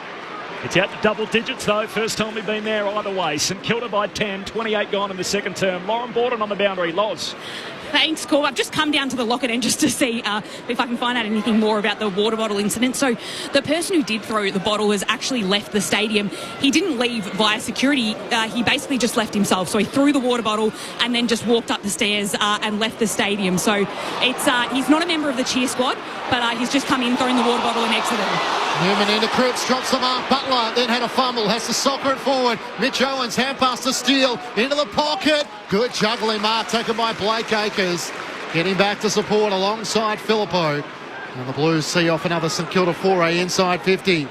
Blake Acres out of defence. St Kilda by 10 points. Up towards Kemp. Can't take the mark. It's knocked on in the end. A chance here as Lord knocked it on, and it's a tough ball to be won. And in the end, the umpire will ball it up with Jack Sinclair the last to rise. Matt Kennedy into him. And the umpire trying to gather some space to throw it aloft. Stay close, Loz. We'll come back to you on half-time for the latest on that episode, which has really been a bad footnote on this opening half. From the ball up, Marshall soccers it inside 50. Elijah Hollins collects, tackled, comes out to Higgins, slick hands. Got it to Butler, he's tackled, caught, holding the ball.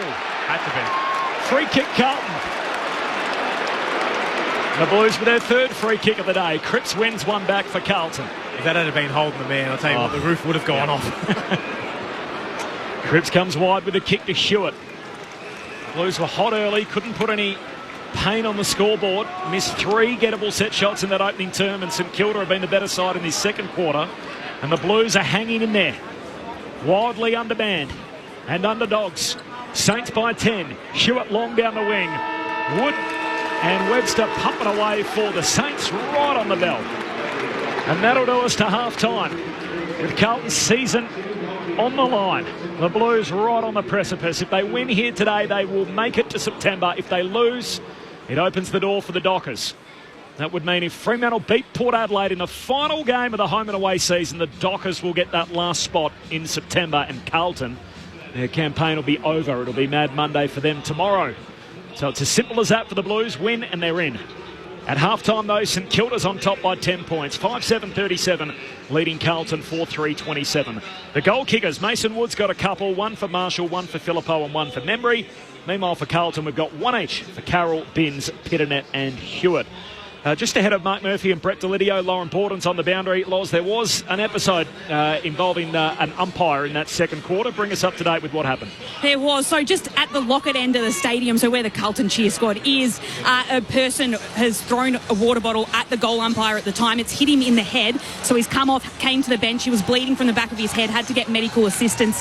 The emergency umpire has come on now into the goals. I've just come around and police were looking to see if there was any footage of it, if anyone had any footage of the person person who threw it. What they've found out, though, is that it was just a person in blue pants, a black shirt.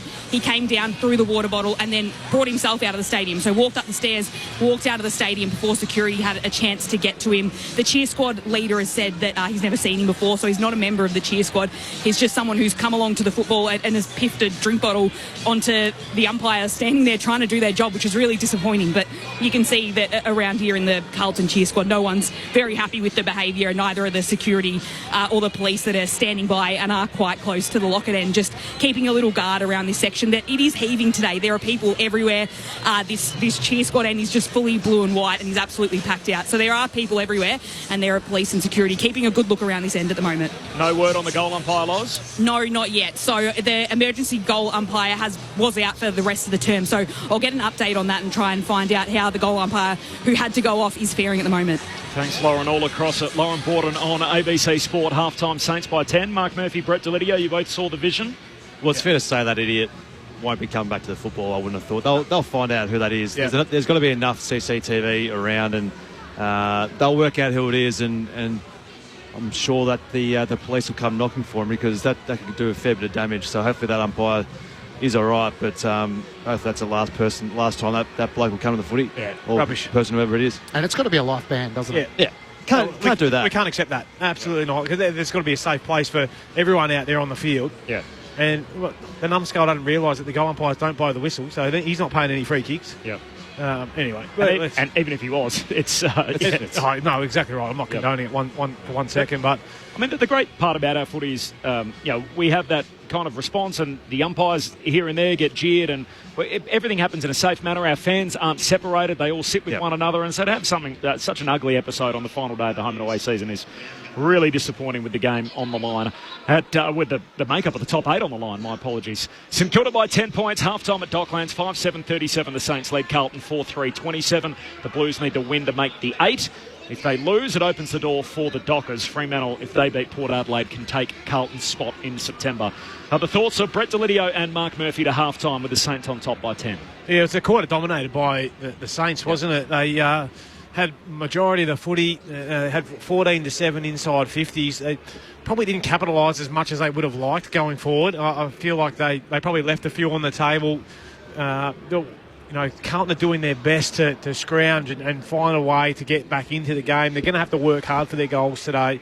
They got lucky with that Jack Carroll one, the kick over the top where Mason Wood falls over, but it's been a lack of polish. But that happens when you haven't got your best team out there, and you're filled up with some younger players and guys that don't consistently in the side.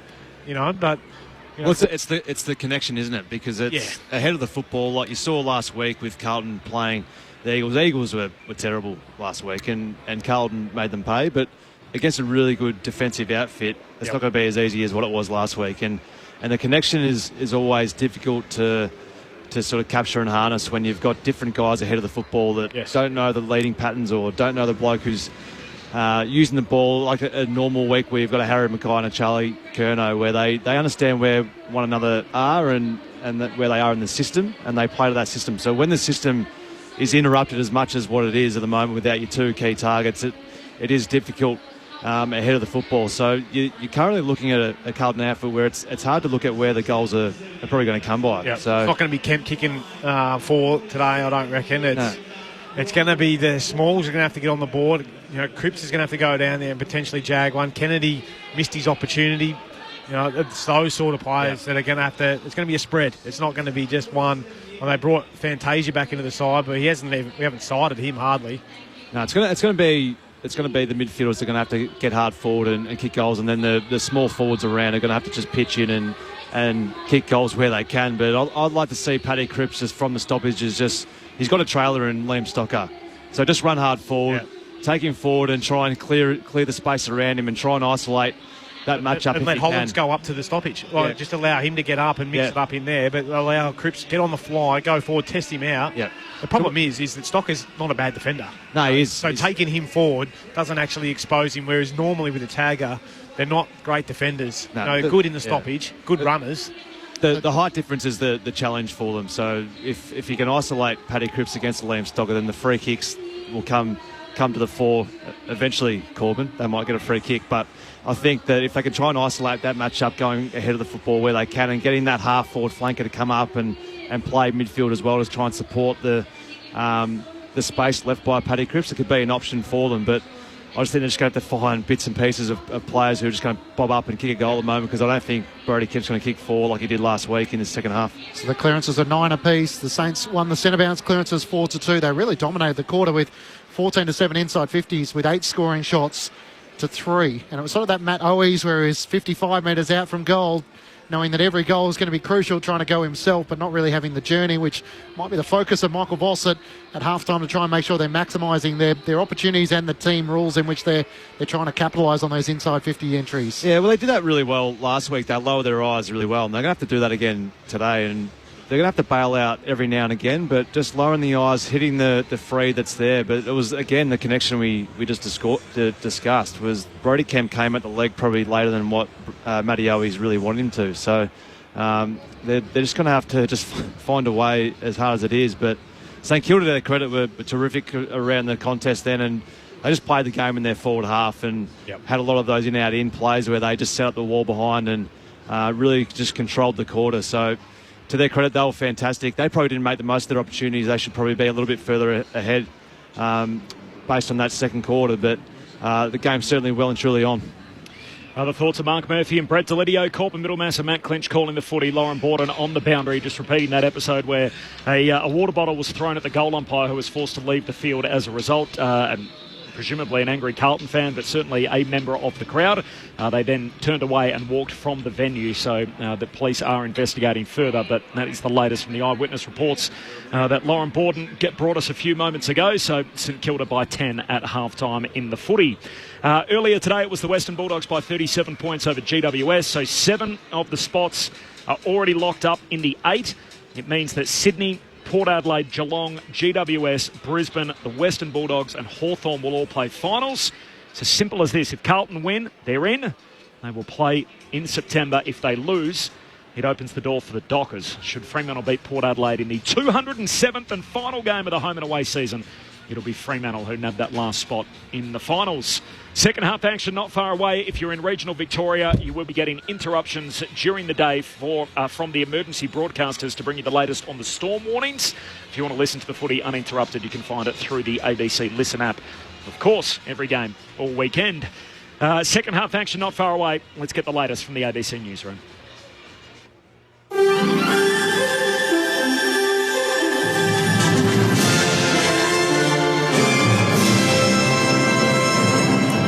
This is ABC News with David Rowlands.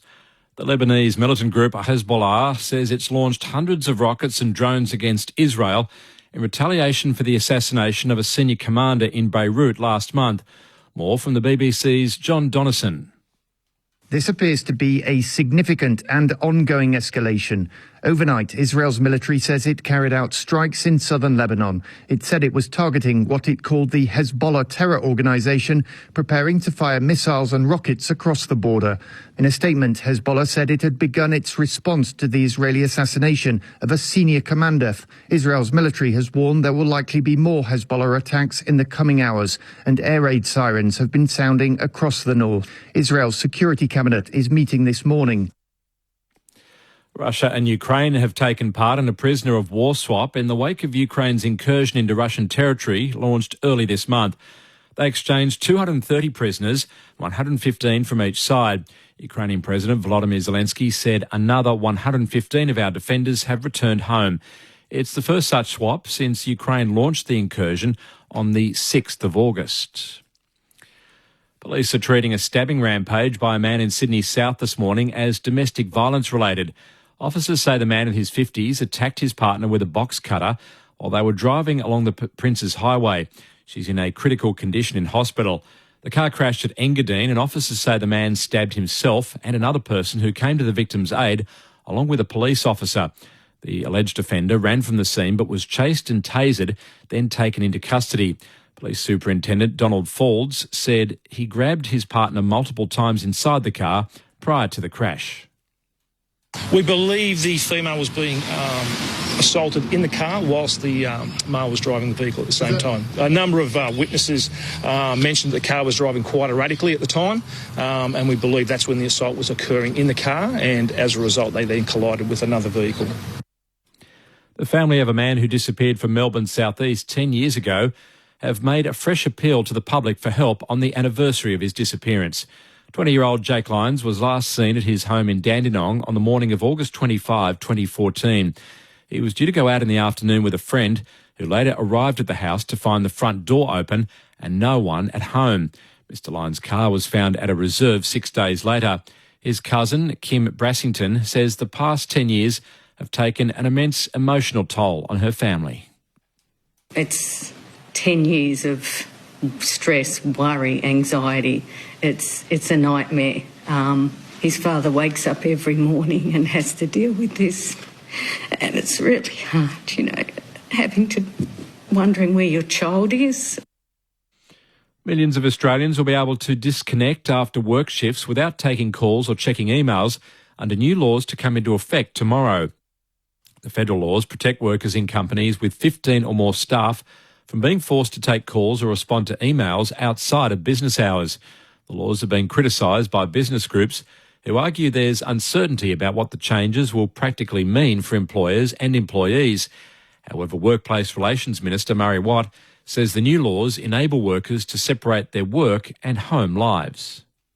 Everyone understands that an employer from time to time is going to need to contact a worker about something urgent, something that can't wait till the next day.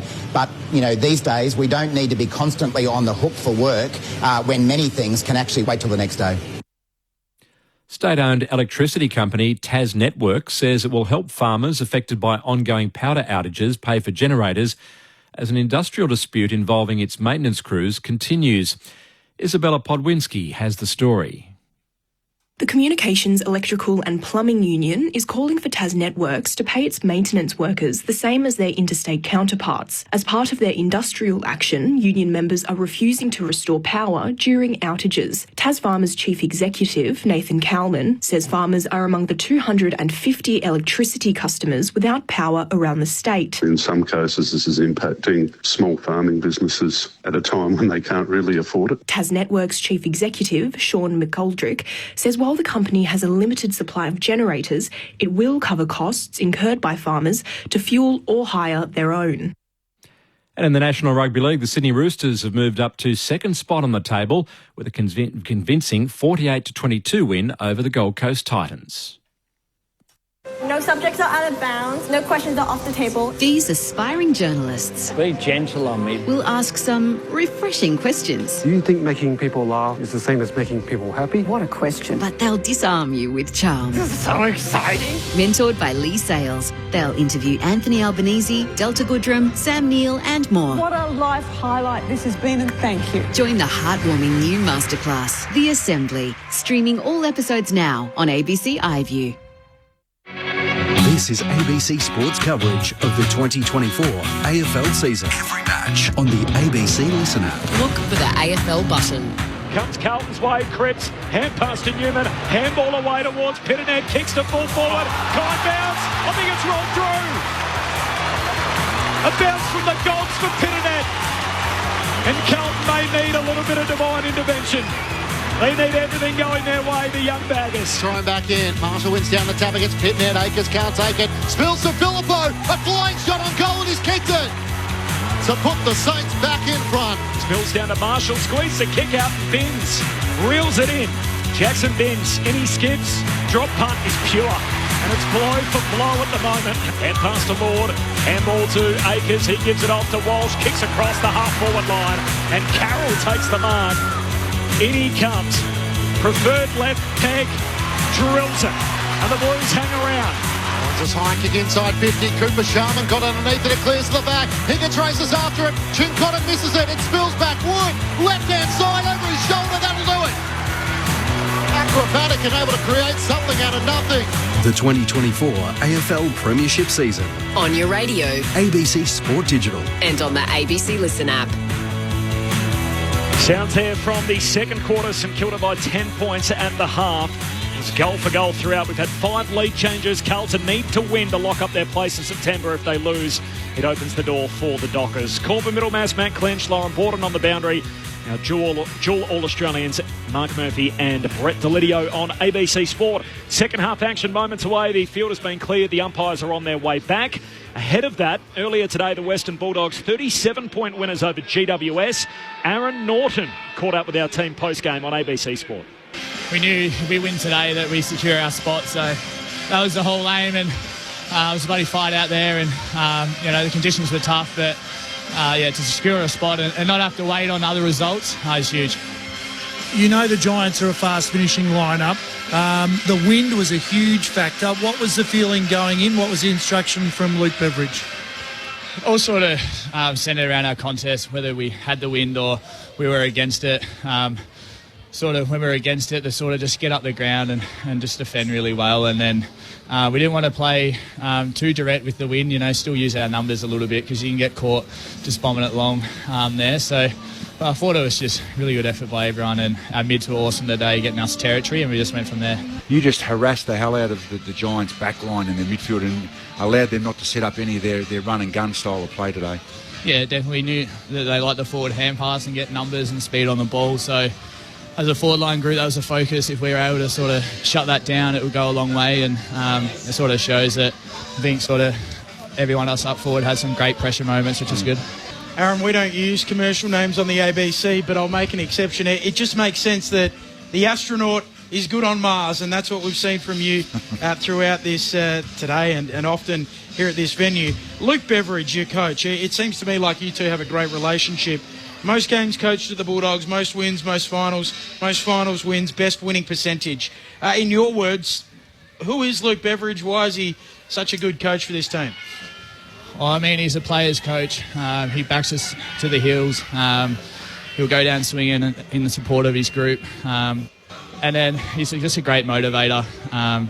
He keeps it pretty simple with us, demands high standards. Not that he would want any attention sort of coming into the game with his, most games coach at the Bulldogs, but it is nice to be able to secure finals and get a win for him today. So Aaron Norton with us from Ballarat on ABC Sport a short time ago. The Dogs by 37. They defeat GWS. The Giants' 7-game win streak is over. The Dogs are playing finals for the first time since 2022. Tom Liberatore best on ground. 2 votes for Bailey Dale and 1 vote for Ed Richards. Matt promises votes in the ABC Footballer of the Year. Do you reckon Aaron Norton appreciated Ben's question as much as he did? I think so. I liked it. The astronaut on Mars. It's a nice little wordplay from our man Ben Cameron. Saints by 10. Second half upon us. Mark Murphy, Brett Delidio. What are you looking for here in the first 10 minutes of the third quarter? Well, I'm looking for St Kilda to put their foot down a little bit and see whether Carlton can respond. My biggest concern for Carlton is I don't know whether they've got the weapons to be able to do that, Murph. It's going to rely on too few getting the job done. Cripps, Walsh, who's had a good first half. Newman down back's been really solid as well. But where are the goals come, as we spoke about before half-time? I'm not sure. I think if St Kilda can clean up their work a little bit and just execute a little bit more going inside forward 50, they could, bang on another 4 or 5 goals here in this third quarter. Apparently we're missing a red storm that's happening outside at the moment. Is that right? It was a glorious day when we came in, but it's a good day to be inside, to have the roof on the ground here at Docklands. I just think if Carlton can get to work here in the centre square bounce and give their forwards first crack at it, get the ball to ground and try and get dangerous as they can. But yeah, they're just going to have to rely upon Paddy Cripps as usual and Sammy Walsh in there. And George Hewitt, I think, has been terrific today to get to work and get the ball out of there. Blue season on the line. St Kilda by 10 points. Second half upon us on ABC Sport. You're with Matt Clinch. Hitton and Marshall start alongside each other as the umpire bounces it up. And Marshall wins down the tap. It's taken by Hewitt, though. Nice little side step around Stocker. Kicks a high ball inside 50. Owies tries to protect the space in front. Motlop came charging through. Couldn't take it. Steals hand pass. Chopped off by Carroll. And Sinclair slides in for the Saints. Draws an opponent with a hand pass to Battle. Kick is smothered, though, by Akers. In the left forward pocket, he wheels back on his right. Kicks it towards the teeth of goal, leading out Kennedy. Wilkie dropped the mark. Still a chance for the Blues. Motlop went sliding in, threw his head back. Umpire will ball it up. Clash of heads, was it? Sure, Motlop definitely initiated it, trying to slide in. Yeah, you're right. Wangadeen Miller in the other direction, so umpire decides to throw it up. Here's Motlop, gets on it again, shoots goalward. In the end, just sneaks it in for a behind. Is that his first touch of the day? Yep. Wow. He's been quiet. It's a behind for Jesse Motlop. Means St Kilda lead it by 9. 1 minute into the third quarter. Sunday footy on ABC Sport. Stakes are simple for Carlton. They win and they play finals. They lose. Opens the door for the Dockers. If Fremantle beat Port Adelaide in the last game of the season, it means the Dockers will take Carlton's place in September. Who was number 3 before you, Merv? Digby Morrell. Digby Morrell. Oh, there's a name. Wanganeen Miller had to wait because the footy was still inside the defensive 50, so eventually that was cleared and comes inboard into the pocket for Mason Wood. Did you get out of Howard. Did you get the jumper handover or anything? No, I don't think they just gave it to us, I think. Yeah, mine was the same. Howard out of defence. Up to the wing, out of bounds on the fill. Filippo couldn't quite get there. Free kick going Carlton's way and Louis Young to take it. One thing they do really well, clubs these days, is the way in which they present players their first game jumper. Yep. Tigers have got the first round pick lid, so you might be required once more. Potentially. As Young kicks up towards half forward, and well done in the end, nudging his opponent underneath. Dougal Howard, he takes the mark, towering over Matt Kennedy at right half back for the Saints. They lead by 9 points. Is there number 3 going around again next year? I believe so. Okay. Yeah. I think only because they saw him here at the Docklands wearing a long sleeve. So they thought, yeah, we'll give him one more. Dion press here as Howard goes short to Sinclair, goes long down the wing and knocked out of bounds with the throw-in between the benches. And everyone out there will be thinking, Lids, who wore number 3 before you at Richmond? There's Duncan Callaway, a great hard man. And I'm not sure who it was before that. I suppose, I don't know, I didn't do any research. Didn't read the names on the locker? No, it's only if you play over 100 or win a best and fairest do you get those. From the boundary throw-in, there's a whistle on the play. It's a free kick to the Blues. It's going to go Cripps' way. So here's this match-up between Stocker and Cripps. We've been all over, and I say we, of course, Brett Delidio and Mark Murphy, the sharpest eyes in the game, picking that up early in the piece as Cripps goes short with the kick to Elijah Hollins. Long drop punt out wide for Akers. St Kilda by 9 points, 3 minutes into the third. Carlton have had all the footy to start quarter number 3. A short back to Newman, and just about every player is sitting inside Carlton's forward 50. Newman just lays it up anyway. Kicks it in the Cripps direction, often a good idea. Slides out the back to Carroll. He's tackled by Owens. Got a hand pass away to Owies. Owies gives it off to Elijah Hollins. Tackled, dispossessed. Umpire circles, pack form. Centre half forward for the Blues. Ball up. Right on the 50. True centre half forward for Carlton. St Kilda by 9 points. 3.5 gone, third term. Thrown up, centre half forward for the Blues. Pitnet tries to drop it down. Cripps has to become the tackler on Stocker, and the umpire wore it up. Ground announcer at half-time. Carlton home game playing Let It Go. Let's knew all the words as it's thrown back up. Spills the way of Cripps. Tries to get a hand pass out in front of Motlop. He races after it, but Hill gets there first. Travelling, chasing towards him. It trickles out of play, and the umpire says it wasn't off his boots. Rolled back in. Come to the footy to escape it. Yes. They're playing it at half-time. Well, and I have to listen to it last night when Joe Danu kicks a goal. Yeah, we got the full Joe show last night as it's thrown in just inside 50 for the Blues. Marshall wins down the tap. Chincotta's hand pass back. Set a bit of a challenge for Elijah Hollins. It's gathered though by Hunter Clark. Kicks the Saints up the city wing. Wiedering trying to wrestle behind with Young, but in front Cooper Sharman takes another good mark. Sharman, short kick to Membry, who marks between wing and half forward, rolls and kicks inside the forward 50, turns it over. Akers with the intercept mark. Here we go. Carlton back the other way. The slingshot on the Lucky Band effect. Hand pass out towards Elijah Hollins, gives it to Sard. Short kick to Newman, and now they go slow again. Newman puts some pace on the ball. Hand pass to the running Sard. Second touch in the chain. Kicks out wide to Owies. St Kilda. There's an 18-man pack just all drifting forward, drifting back, clogging up the space inside Carlton's forward 50. Always short to Carroll. Carroll down the line to Elijah Hollins, who marks. 60 out left half forward. 5 minutes into the third. Saints by 9. Elijah Hollins lays it up. Cripps competing. Punched away by Clark. Close to the boundary line. Out it goes. Wrong side of the behind post for the Saints. That's a good result for Carlton. A boundary throw in deep forward. A 9-point lead for St Kilda, 5 gone in the third. Sunday footy on ABC Sport. Lauren Borton on the boundary. Corbin Middlemass and Matt Clench, Brett Delidio and Mark Murphy, your call team. The Blues need to win to lock up their final spot. Toss back in. Carlton inside their attacking 50. Pitnet had a fresh air. He has a second go at it. Straight out to Mason Wood. A clearing kick goes straight up in the air. Rising over the pack. Newman can't take the mark. Spills out towards Higgins. He's in defence trying to help out. Saad gathers for the Blues. Hand pass to Cowan. Around his body towards the goal mouth. Getting back Wood. Takes the mark. Jesse Motlock just getting a little frustrated as Mason Wood was well positioned. He kicks out to Wilson, and this is where the Saints can run at left half back. They're on here too. Hand pass away to Webster. Webster has a fumble. That won't help their cause. Closed down by Chincotta. Hand pass goes back to Wilkie. He's tackled by Kemp, holding the ball. Free kick for Kemp, 70 metres out for the Blues.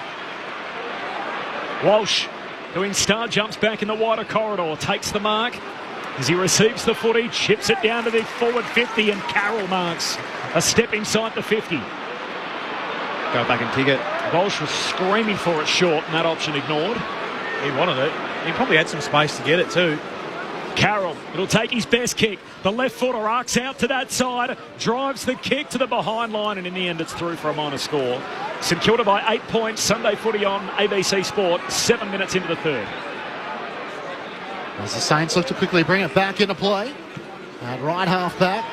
It's taken by Jack Steele, who kicks up the wing. Sharman can't take the mark. Higgins' kick is smothered by Kemp. Great chase by Higgins. Got Elijah Hollands cold, holding the ball. And the little St Kilda forward with the number 1 on his back wins it back. Into the middle of the ground to Clark. To the run of Sinclair. Driving kick to the pocket. Membry has space. And he takes the mark in the left forward pocket. So the Blues have dominated the opening 7 minutes inside their forward 50. And the Saints run it down the other end. And a chance to extend their lead here. Yeah, well done, Jack Higgins. But can we get the ball in Jack Sinclair's hands more often going forward if you're a St Kilda fan? That's what you'd be asking for. His ability to you choose the right decision there too. There was the lead up on, but went the long one out the back to Membry. Important kick this. 29 goals of the season, one so far this afternoon. Out of contract at season's end. Tim Membry with a big kick in the left forward pocket. He likes it the minute it hit his boot. Through for his second. And St Kilda with a telling blow to start the third quarter. It's a 14-point lead. The biggest lead of the match so far. 6-7-43 to Carlton 4-5-29. 8 minutes gone, third term. You with Mark Murphy and Brett Delidio on ABC Sport. Yeah, it's a big blow for Carl because they've had all the play in this first 5 or 6 minutes, and what St Kilda are doing, and they're doing really well, they're just flooding back and just putting numbers back inside the forward 50 of Carlton. Then they're just keeping 2 pairs ahead of the football outside the Carlton inside 50, and then they're just getting to work on the counter attack, and there's so much space for St Kilda to make their decisions going ahead. And it's pretty easy when you've got the ball in Jack Sinclair's hands, who's probably one of the best disposal users in the competition, to be honest with you. So there's got a lot of space to operate where Carlton don't have as much space. As Clinchy said, new game high, 14 points, St Kilda's advantage early in the third. Walsh first touch of the restart, hand pass to his old locker buddy, and it's a kick here from Dow inside the forward 50, spills through towards Sardi, soccers it out of defence, picked up here by Jones. Jones is tackled by Ollie Hollands and will have a ball up. Of course, they were former teammates, they weren't locker buddies though. There's Paddy Dow in his days at Carlton, just to clean that blooper up, as Pitternet palms it down, spills to Marshall, he's tackled, just dropped it. Ball came out in the tackle from Lord. No whistle. St Kilda with it. Jones fumbles, puts himself under the pump. Now he's wrapped up and a ball up 60 metres out from the St Kilda goal. He's had the fumbles today, Jones, hasn't he? Yeah. Needs a bit of grip out. He's had more fumbles and touches, I think. 29 years of age. He's another one out of contract at season's end. Hunter Clark gathers into the pocket. Higgins caught behind. Saad dropped the mark. Taps it away to Ollie Hollands. Hand pass to Cowan. He's had a boot change at half-time. High ball up the wing. St Kilda are well set, and Wood takes the mark. I'm sure Roll Marshall gave him that much support, but was able to take it in front of Kemp. Was a good kick into the corridor. Hunter Clark takes the mark. It's a St Kilda's game, a marking game, and out into space. What a kick. It's leading out. Jack Higgins takes the mark. St Kilda's kicking game on full display. Yeah, it was beautiful, wasn't it? Just the inside 50 from Hunter Clark was just perfect. He just knew exactly when he looked up. He just saw the space on the open side and had 2 St Kilda players that he could have gone for and just put it directly in the lap of his Clark, forward. and then Clark to Higgins. And Jack's going around the corner as he opens up the angle, swings on his right. He's off balance as it goes through. Any way you make it work. And Jack Higgins has his first goal of the match. And the Saints have the first 2 of the third quarter through 10.5 minutes. A 20-point lead. This is not what the Blue Baggers wanted. 7-7-49 to Carlton 4-5-29, threatening to play the Grinch on Carlton's September aspirations. Well, he certainly puts every part of his body into his kicks, Jack Higgins, doesn't he? Yeah. He gave that everything. I was a bit nervous because he's munged a couple, I reckon, in terms of his drop punt setties. He thought, I'm going to try something different here. And credit to him, he knocked that through. But the reason he got that shot was because he did so much work prior to it. Yep. He had 20 metres on Saad, who just couldn't go with him. He was probably hoping for a handover from one of his key backs. But a great kick from Hunter Clark to see the space. But the work rate of Higgins to get on the end of it, really good. 20-point lead for St Kilda. 11 minutes gone in the third term. They kick the opening couple of the second half as Pitternet grabs it out of the ruck. Lord shares it with Cripps, kicks to half forward and Akers up, takes the mark. Late contact from Battle and the access 50. Come on. It felt as if Akers just landed. Yeah. His landing spot was where Battle was standing. And he went to ground awkwardly and the umpire's going to ping Battle for 50 metres. Yeah, if you lay down and carry on like a soccer player these days, you tend to get a 50. That's terrible. A free kick count lopsided in St Kilda's favour, 13-5, and yet there's only been 2 inside 50s and both of them have gone to Carlton. Oh, dearie me. Anyway. It was late. Not a lot of force in it, though. He was in the air. He couldn't stop. Yeah. Not just 50, but the angle significantly improved. So 15 out, dead in front. Akers with the gift. Cashes in on it. And goes straight up to Battle and says cheers for that as they have a bit of a push and shove. And Carlton trying to spark themselves back into this game. St Kilda by 14, Carlton 5-5-35, Saints 7-7-47, a dozen minutes gone in the third. Saints by 14, Sunday footy on ABC Sport. Lauren Borden on the boundary. Just an update on the umpire who was struck by the water bottle. He's come back up and he's sitting on the officials' bench. So it's Steve Paperno, it looks like, who was the goal umpire at the Lockett end that was struck by the drink bottle and then had to go off for some medical treatment. So he's sitting there. He's got his little notebook that you mark the goals and behinds in, but you won't be going out there. That'll be left to the emergency umpire, Chelsea Roffey, who's now just taken her place on the field. Carlton has confirmed at half-time that it wasn't a member of the cheer squad, so the person didn't even come from the cheer squad bay, so just came from just out of that. So that's just the latest update on the umpire who was unfortunately struck by a water bottle. Thanks, Loz. Great work. Ashton Moyer and Hugo Garcia, the sub, still yet to be used here. Back in the middle of the ground. Young's having a run in the ruck against Cooper Sharman. Sharman comfortably wins it down to Jones. To Dow. Gets the hand pass back to Sharman. Kick is smothered by Young. It ricochets out towards Nick Newman. He and Wilson tangle for it. Wilson taps it to a teammate's advantage. Dow trying to get a hand pass away. And it goes out of play at right half forward for the Saints. St Kilda by 14 points. They've kicked 2 goals to 1 in this third term through 13 minutes on ABC Sport.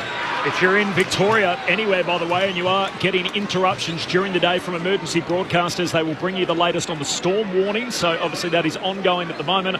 More information through the ABC website. And if you want the call of the footy uninterrupted, ABC Listen app. Cripps into the ruck, seizing the moment, gets the clearance. Hand pass to Newman. Up the wing, Wilkie in front of Kemp. Free kick for a hole. Going against Brody Kemp, and the Saints take the advantage through Stocker. Into the middle of the ground for Jack Steele. 21 disposals for Newman, 24 Walsh, 18 for Cripps, 19 for Sinclair. Inside 50, Membry sets himself, can't take the mark, spills down to Walsh. Hand pass almost chopped off. Membry knocks it down to Wilson. Hand pass to Burns in the left forward pocket, screws it back towards goal. Great finish. Ryan Burns able to capitalise from the left forward pocket, and St Kilda answer immediately back. A 20-point lead once more. 8-7-55 to Carlton 5-5-35. 15 minutes gone, third term on ABC Sport.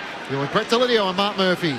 That's a great kick, because they're the harder ones to kick when you're running towards the boundary. On your opposite. But just a snap over the shoulder just did not look like missing once he made contact, but just a goal. Of Darcy Wilson before that, though, is what I liked, Murphy. His ability to get from a contest out here on the wings, half-forward flank, to then be top of the square for the front and centre, but just held the handball long enough to give it out to...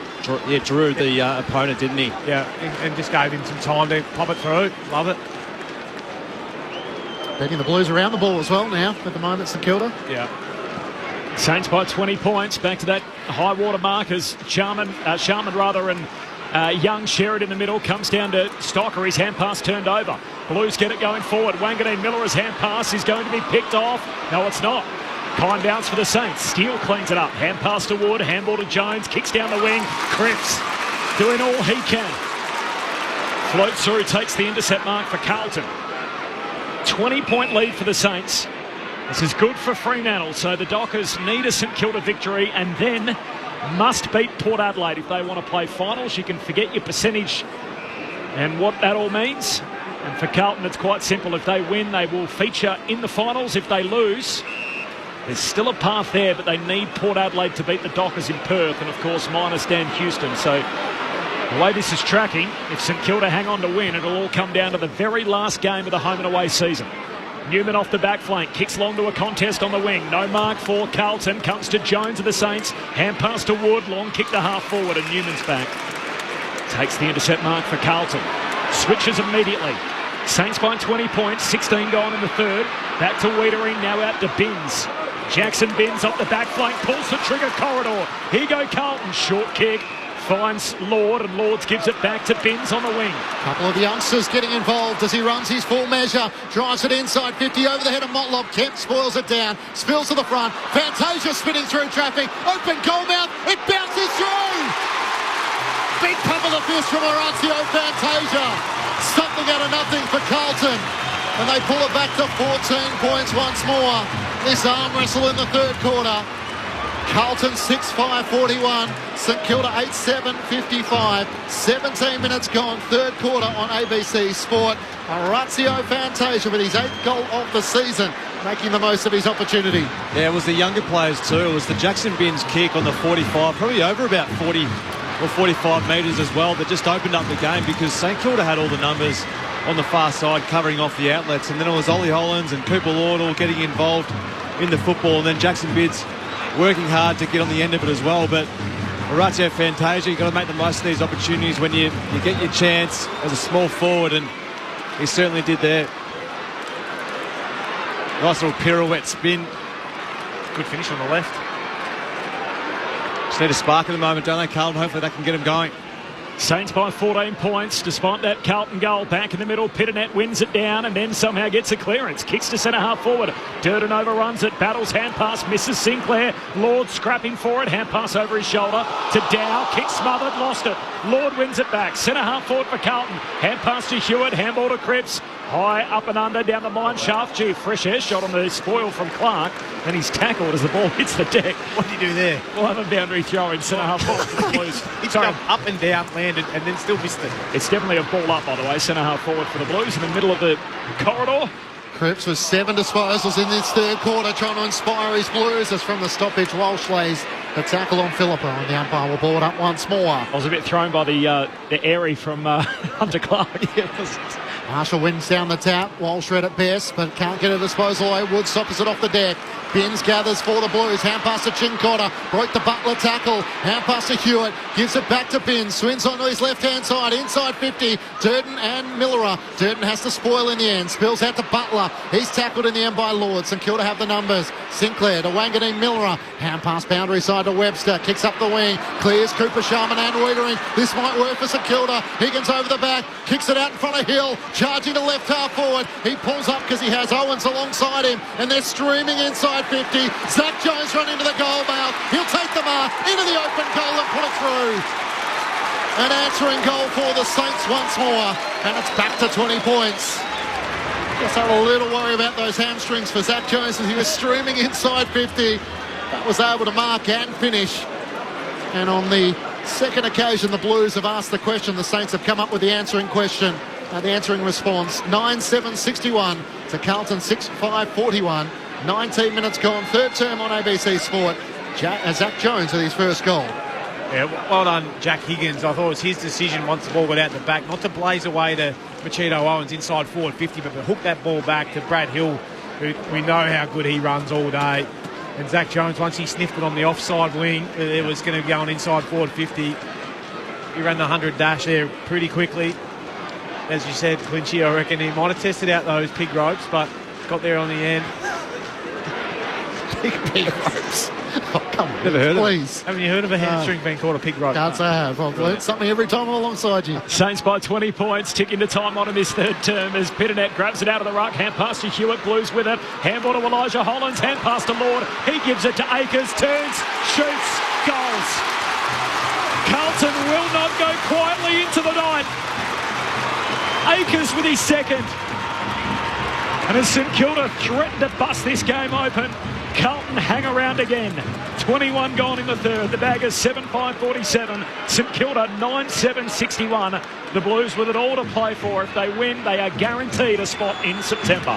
Yeah, it's great centre clearance in the end. I've liked just the use of some of their lesser names. Cooper Lord, I think, has done some really good things today. Certainly looks like it's well accomplished at the level. Just very clean, makes the right decisions. Just drew another defender then rather than just give a hazard kick or a handball forward. Just let the St Kilda defender come towards him, which opened up Akers, and he always finishes well in big moments for Carlton, especially over the last couple of years. You don't see that all the time for a 19-year-old in his second game, do you? No, he's done some really nice things. Blake Akers becomes the first multiple goal scorer for the Blues. Back in the middle, Pitnet wins down the tap, and Cripps fends off the tackle, drives it inside 50, charging out Kemp, has to spoil it against Wilkie. Kennedy races after it, Burns' hand pass down low for Sinclair, has to clean it up, hand pass to Steele. The Saints receive it through Wilson, now to Webster out wide, unable to take the mark. Butler, they have the numbers though. Clark gathers, kicks up the wing looking for Higgins, can't hang on, spills out the side of the Blues, hand pass to Cripps, centre wing on the City side, swings on his right, kicks up towards a juggling effort, and Hewitt has it. Hewitt marks, spun around, he's told to play on, hand pass out to Jackson Binns, kicks Carlton inside 50, backpedaling, Kennedy no mark, spills down to Wanganeen Millerer, dump kick out of defence for the Saints, leaping up Stocker, clever, knocks it down to Clark, hand pass away to Phillippo for St Kilda, kicks in the middle of the ground and Higgins got it. They're a chance on the counter-attack, kicks out wide for Jones, bouncing footy on the wing, collects for St Kilda, leading by 14, kicks down to half forward and Phillippo marks again. Notice one guy's name who we've been calling a bit more with the game on the line, Patrick Cripps, 9 third-quarter disposals. A bit of a footnote in history now, given the fact Carlton lost that game, but that round 22 fixture played one of the biggest individual games of all time to clinch that Brownlow. As Phillippo says, I'll have a crack from about 65-70 out. Bad option, yeah. Got it to the behind line, and Wiedering takes the intercept mark in front of the behind post. St Kilda by 14 points. Carlton with the footy, deep in defence, 23 gone in the third. Saints with 4 goals to 3 in this third quarter. Wiedering's kick up towards Akers, can't take the mark off hands. Wilkie and Carroll, it goes out of play. So about an hour away from the match between Fremantle and Port Adelaide getting underway. Checking whether Justin Longmuir would maybe just mention to the Dockers players, guess what, St Kilda's won, we're alive, get the win, finish our part of the deal. Saints leading by 14 points, still a bit to play, but of course none of the matches overlapping on this Sunday. One down by Pitnet, hand pass away, Lord to Elijah Hollands, kicks up the wing, and Ollie Hollands it goes out of play in front of Hunter Clark, not far from where Lauren Borden is watching on. And Hugo Sear is up and about for St Kilda as the sub. He's got his jumper on, and it is Liam Stocker that's making his way to the back of the bench. He had a few doctors around him, an issue with one of his legs, so he looks to be a little injured, and Hugo Garcia will come on as the sub again. He was made an impact against Geelong in the same role last week, so he might be able to do the same today. Thanks, Holmes. Interesting move. I reckon every St Kilda midfielder is going to Patrick Cripps, including Steele and Clark, and a free kick for a hold. I mentioned he's been getting more involved. He's up to his 10th touch in the quarter. Yeah, you'd think Jack Steele is probably just going to go head-to-head with him now. Yeah. He's ready to lift his game. He has done here. Paddy Cripps with Carlton's season. Dependent on it. Finds Binns in the centre square. Kicks out wide for Chincotta. Never broke stride. Kicks to full forward. Hands on it from Howard. Juggled mark. It'll be paid. Saving mark in defence for Dougal Howard. He goes short to Wood, who marks opposite back pocket. Moves it on by hand to Clark. Half back, hand pass to Wanganeen Millerer. He fumbles. And there's a bit of perceived pressure. We'll have a boundary throw in half forward for the Blues. 25 gone in the third. St Kilda by 14 points. Stocker out of the game. Garcia to come on. Still yet to make their sub. Carlton, Ashton Moyer to come in at some stage. Inside 50s in this third quarter, 12-8 the Blues way. Pitnet wins down the tap to Cripps, through traffic, hand pass to Walsh, centre and kick goes! Leading up, takes the mark in front of Webster. And Patrick Cripps is trying to lift his side here. I'll tell you what, the legend grows, doesn't it, at the moment? Paddy Cripps just everywhere. Just contested ball clearance work, just releasing his Batball Robin to his Batman, isn't it? And Sammy Walsh just lurking around him. You just would love to play with Paddy Cripps being that other midfielder, and then Matty Owies playing smartly in front. It's that little hazard ball forward. So now to finish the job, Matt Owies slightly left of centre, 25 metres out to pull the Blues back within single digits. He does. And the little celebrator pumps his fist a couple of times to the Carlton cheer squad. It's an 8-point lead St Kilda's way. And the Blues are as close as they've been since the second quarter. 9-7-61 the Saints to Carlton 8-5-53. Matt Owies becomes the 7th individual goal kicker for the Blues. Well, important on the boundary. And St Kilda have said Liam Stocker has come off with a groin injury, so he's had a little bit of trouble throughout this whole quarter. He's finally been subbed off for Hugo Garcia. Well, there's nothing surer than a big celebration coming there, Murph. The little hype man in Owies. It's a fine line, isn't it? St Kilda, they fumble the ball, but they should be taking the ball outside their D50, and then that just gives Carlton another opportunity to stoppage in their forward half of the ground and just lets Paddy Cripps go to work. Back-to-back goals for the first time in the match for Carlton. That's huge, isn't it? Can they get on a roll? Could not have set it up any better. Carlton chasing the game and chasing the chance to lock up their spot in the finals. Pitternet wins it down. Cripps hunting the footy. Was he held without it? No. Free kick not paid. St Kilda with the footy. Dow kicks to centre half forward. Young leading out, no mark. Spills to Ollie Hollins. He's dispossessed. Membry coughs it up for the Saints. Back with Carlton. Saab to Bims to Cowan, all by hand. High up and under down the wing. Cripps is at the drop again. Got hands to it, no mark. Falls down on the logo. Jones is there. Throw a blanket over around 10 players. Umpire circles. Still lets them go. Dow's tackled. Oh, dumping tackle. Free kick going St Kilda's way, and Paddy Dow will get it. Hewitt penalised. Hand pass goes out wide for the Saints to Burns, who kicks them forward. Up towards Mitch Owens. In front was he dragged down, no whistle. Spills out Philippo's way. Hand pass over the top to Owens. He just knocks it on inside 50. Sharman off his boot. Trickles towards the boundary line in the left forward pocket for the Saints, and it goes out. Carlton fans make their presence known. St Kilda inside 50, leading by 8 points. 27 minutes gone, third term on ABC Sport. Saints by 8. As Clinchy mentioned, stay close on ABC Radio. Boundary throw-in comes down to Dow. He's drilled hard in the tackle, taken the ground. The Blues need to win to make sure they'll be there in September, as Pitternet in the end tries to soccer it out of the congestion. Wiedering punches it forward. Jones, hand pass away to Owen, shoots goal, but it's punched through on the line by Akers. A minor score for St Kilda. They lead it by 9 points. 28 minutes gone in the third term. Sunday footy on ABC Sport. The penultimate game of the home and away season. The Blues win, they play finals, they lose, and the doors open for the Dockers in the final game. Newman brings the Blues back into play, up towards Kemp in the middle of the ground. He flies, can't take the mark. Fantasia crashed into by Jones. Garcia gets a hand pass out to Wanganeen Miller, who takes the bounce. At right half forward, he chips it out to Wood. He's still 2 kicks out from goal. Mason Wood, who's kicked a couple this afternoon. Alongside Tim Membry for the Saints. He's called a play on. Akers comes charging at him. Beautifully pulls his kick to the lead of Filippo. Great spoil in the end by Saad. Spills out to Garcia. To Marshall. A centre and kick. It just missed Dow. In from the side. Cripps lays the tackle. Dow's crutch. Ball stuck underneath. It was high, says the umpire. Paddy Cripps can't believe it.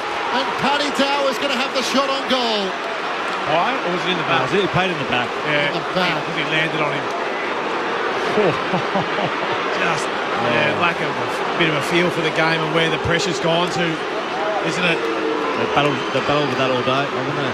Oh, he probably did. I'll give you want to argue for leather and law, but it's a massive free kick. Yeah. So the former Blue, Paddy Dow, with 2 goals so far this season, directly in front to the Blues here at Docklands. Stone cold, comes in, straight over the goal umpire's hat, and every St Kilda player comes to celebrate with him. What composure in the moment. And the Saints are back out by 15 points. 10-8-68 to Carlton, 8-5-53. Half an hour gone, third quarter on ABC Sport. That was huge.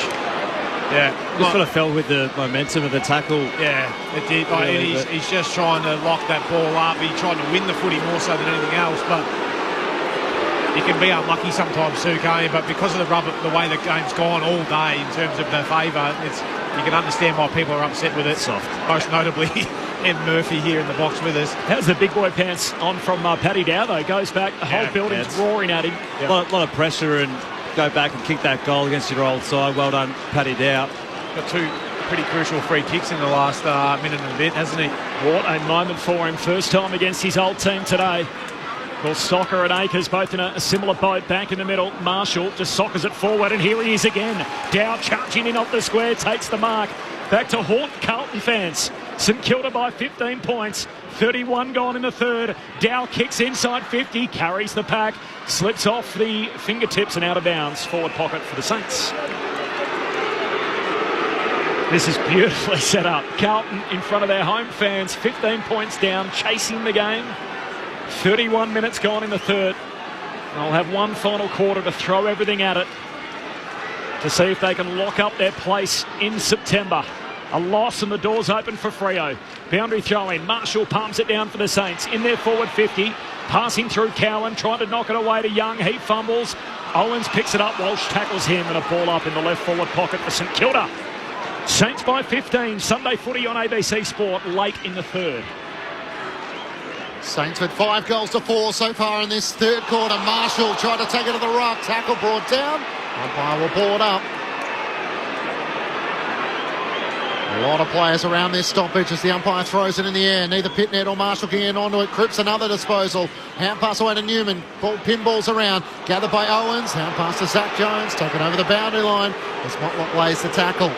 St Kilda by 15 points, having led by 10 points at quarter time, by 5 points at quarter time.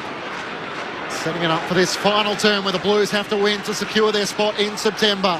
Thrown back in. Marshall in front position against Pitnet. He just throws a boot at it. Goes straight towards the boundary line. Bounces end over end. Umpire says throw it in. It is the odd part of our game that the Rucks can get away with that, but any other player cannot. Well, it's the other odd part is why can they grab it out of the ruck but no one else can? It's strange and not dispose of the ball properly. Doesn't make sense. Saints by 15, 33 gone in the third. Marshall pumps it down straight to Binns. Hurried kick forward for Carlton. In front is Kennedy. Free kick, advantage applied. Fantasia drills it forward. And Brodie Kemp hitting up marks at centre half forward for the Blues. And the defender come forward. We'll have a look from 40 out dead in front. That was good match awareness from Fantasia, just understanding that it was probably only a minute to go, under a minute. And rather than just allow the defenders to get back and fill the space, took the advantage and just a bullet pass to Brodie Kemp. Spent 21 minutes forward in his whole career before last weekend in his first 41 games. Big kick, this one, Corp. Kicked 4 goals last week. Must have for Carlton before three-quarter time. Kick on its way. He squeezes it in. And the Blues are alive. This game is right on the stroke of three-quarter time. St Kilda by 9. The Saints 10-8-68. The Daggers 9-5-59. It is cosmically perfect as we head towards the final quarter of Carlton's home and away season. Down by 9 points. Sunday footy on ABC Sport. Yeah, perfectly called. It was, Murph, as you said, the Fantasia ability just to swoop as a small forward. You know, you've got to take your opportunities, and it was. He played on in front of the mark, but a great kick to Kemp, who that's the first bit of separation he's really had all day. Yeah. He's actually competed pretty well this third quarter. Yeah, just brought a few balls to ground, hasn't he? But just hasn't really got on the end of them. Because he's sort of been playing as that man playing against Wilkie and just trying to just force balls to ground. So he's competed pretty strongly this quarter and gets his reward with that goal. Mark Murphy, Brett Delidio with you on ABC Sport. Pitnet one down the tap. Marshall gets the clearance inside 50. Membry can't hang on. Wiedering desperately defending. Gets a soccer out, then has to race after it. Tackle by Higgins and Sharman. Siren sounds at three-quarter time. And it's a 9-point St Kilda lead as we head to the final break. As the Carlton fans let their presence know. Just having a look as the players head in different directions. So whether much is being said, Patrick Cripps has come over just to have a chat to the umpire, maybe about that decision against Paddy Dow, which was deemed in the back. But St Kilda by 9 points at three-quarter time, 10-8-68 to the Blues, 9-5-59. So 5 goals apiece in that third quarter, and St Kilda having led by 10 points at half-time, lead by 9 at three-quarter time. For the Saints, 2 goals to Membry and to Wood, individuals to Higgins, Jones, Burns, Dow, Marshall and Filippo, while for Carlton, 8 individual goal kickers in their 9 goals for the match. Blake Acres, their multiple goal scorer, individuals to Fantasia, Carroll, Kemp, Binns, Pitnet, Hewitt and Owies.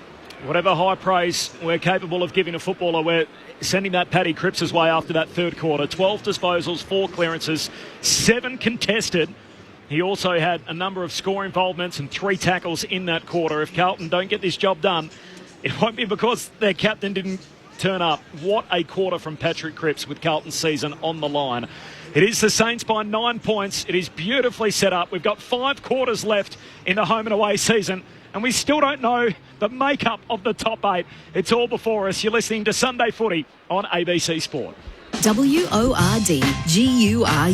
Out of Tim Minchin, Zoe Coombsmar and Tom Gleeson, who's best at spelling? Does anyone really give a hoot about spelling anymore? Based on the international hit series, join Guy Montgomery and Aaron Chen, challenging Australia's top comedians in a brand new contest of skill. It's like mixed martial arts, but with words. And no martial arts. Guy Montgomery's Guy Mont Spelling Bee. Watch them squirm. Stream all episodes free on ABC iView. This is ABC Sports coverage of the 2024 AFL season. Every match on the ABC Listen app. Look for the AFL button. 29 goals of the season, 1 so far this afternoon. Out of contract at season's end. Tim Membry with a big kick in the left forward pocket. He likes it the minute it hit his boot. Through for his second. Pitternet grabs it out of the ruck, hand pass to Hewitt, Blues with it. Handball to Elijah Hollands, hand pass to Lord. He gives it to Akers, turns, shoots, goals. Carlton will not go quietly into the night. Akers with his second. Marshall, a centering kick, it just missed Dow. In from the side, Cripps lays the tackle. Dow's crunch, ball stuck underneath, it was high, says the umpire. Paddy Cripps can't believe it. So the former Blue, Paddy Dow, with 2 goals so far this season, directly in front to the Blues here at Docklands. Stone Cold comes in, straight over the goal umpire's hat, and every St Kilda player comes to celebrate with him. Free kick, advantage applied. Fantasia drills it forward. And Brodie Kemp hitting up marks at centre-half forward for the Blues. Must have for Carlton before three-quarter time. Kick on its way. He squeezes it in. This game is right on. The 2024 AFL Premiership season. On your radio. ABC Sport Digital. And on the ABC Listen app. 5 quarters left in the home and away season, and the makeup of the top 8 is still to be determined. At three-quarter time, it is St Kilda by 9 points over the Blue Baggers. The next stop, the 207th and final game of the regular season, is over in Perth. It is Fremantle and Port Adelaide, of course, coming up next. Clint Wilden heading up the call. Clint. Corbin, still to focus with Port Adelaide as well. Whatever happens with Fremantle, and wouldn't it be interesting with Patrick Cripps, who dealt Fremantle a massive blow with his performance against West Coast last week, if he can do that again with what we're hearing coming out from his performance against St Kilda today. But Port would also want to make absolutely sure they don't lose to Fremantle, whether the Dockers' season is alive or not. They need to make sure that they finish in second spot and get a home qualifying final. But there is a big late out for Port Adelaide. Charlie Dixon out with illness. Dante Vincentini comes in. Francis Evans will be the sub. No late changes for the Dockers. Michael Walters will be the sub for them. A season of so much intrigue. There's going to be a wonderful final chapter written, I reckon, in the last quarter in your game and the 4 quarters over here. Cool conditions, about 19 degrees, but no rain. Looking forward to it, Corbs. Can't wait, Clint. Look forward to listening on the way home. We'll be glued to ABC Radio all night. What an end to the regular season we have, one way or the other. Is it to decide 8th spot, or is it just to decide who finishes second? There will be at least something riding on that final game of the year. Carlton need to win here to lock up the participants at least. The order that they will finish will still be determined over in Perth. It is the Saints by 9 points, though, at three-quarter time. Mark Murphy, Brett Delidio. We've got 30 minutes to go. Yeah. And it's going to be interesting too, like, by the end of this game, if it doesn't go Carlton's way, should the crowd just stay here, Corbin? And all stay together and watch. A viewing party. As a viewing party and a listening party. I like it. Put it on the big screen. Put it on the big screen and throw on the ABC app and listen to Clint and the boys go, toe-to-toe over there and watch the power get the job done. But I like it. It is an arm wrestle, isn't it? The quarter at the start of that third quarter looked like it was just going to go St Kilda's way. They were making the most of their opportunities, playing a really good brand of football, and it just looked like Carlton were very flat. They just needed a spark, and it was that man again in Paddy Cripps who had that enormous third quarter, but he had some mates with him who came with him in terms of Sam Walsh and a Cooper Lord and a Jackson Binns, and they just started to find their way on top. But it's all set up for a really big last quarter here, so looking forward to this one, Lids. Yeah, it's going to take another 12, I think, from Paddy Cripps this quarter, maybe a goal to get him over the line. Similar to that Port Adelaide game when he carried him early, kicked 2 in 2 minutes. I want to see that from the big man. The Saints' best quarter this year has been their final quarters. They've lost only 7 of them. And they're leading at three-quarter time as we turn for home. The Blues need it to qualify for September. First touch for Cripps. Hand pass to Walsh, but they're retreating. Handball to Hewitt. Back in front of Walsh. Collects. Kicks Carlton down to half forward. Whacked away by Webster. Live footy in the centre square. Durden puts his head over it. Collects. Tackled. Ball up. Front edge of the centre square for the Blues. Saints by 9 points. Start of the last. Lauren Borden on the boundary. And Carlton did make their sub at three-quarter time, so Ashton Moyer has gone on, and it's Jack Carroll that's come off for Carlton. Thank you, Loz. Hewitt gets the clearance. Hand pass to Newman. His kick is chopped off. And a lunging effort taken by Jack Sinclair. And centre half back, kicks out towards Mitch Owens. It'll bounce in front of him, but has enough time to gather in front of Cowan. Cuts back on his right-hand side. High ball up to Garcia. He's outnumbered. Young takes the mark for the Blues. Away to go. Hand pass to Walsh. Hand pass to Hewitt. Around the outer side to Elijah Hollands, who looks up towards half forward. Drives it inside 50. Going back. Durden dropped the mark. It spills out Cripps' way. Left it for Kennedy in the end. Hand pass out to Bakers. Got an awkward bounce. Akers is onto it. Chips it out towards Kemp. Can't take the mark. Howard spoils it down. Still a chance for the Blues. Oh, he's onto it. Hand pass back to Kemp on the 50. Chips it over the head of Kennedy. On the bounce for Durden. Hand pass to Elijah Hollands. On the left, he misses to the right-hand side. An all-important first goal of the final term. It was hard work for Carlton. And eventually they did get the shot. An 8-point lead. St Kilda's way. Inside 90 seconds in the final term. I feel like you boys are going to be spitting Working a lot hard. of names out here, working, really earning your dollars today. This is what the last 25 weeks have been about. They get to this point. Final quarter of Carlton's home and away season. They need to win to lock up a place in September. Sinclair from the kick out to the back pocket for Howard. He goes long down the wing. Owens leaps up for it. No mark. Slapped away from the back by Cowan. Dow picks up the footy. Drilled in the tackle by Ollie Hollands. Got a hand pass away as he's rolled over to Webster. Ball comes out to Steele. Dispossessed in the tackle. Kennedy wins it. Hand pass to Ollie Hollands. High half forward. Kicks inside 50. Punched away by Howard of the Saints. Loose ball inside Carlton's forward 50. They gain tackle the St Kilda player on the bottom of all of that.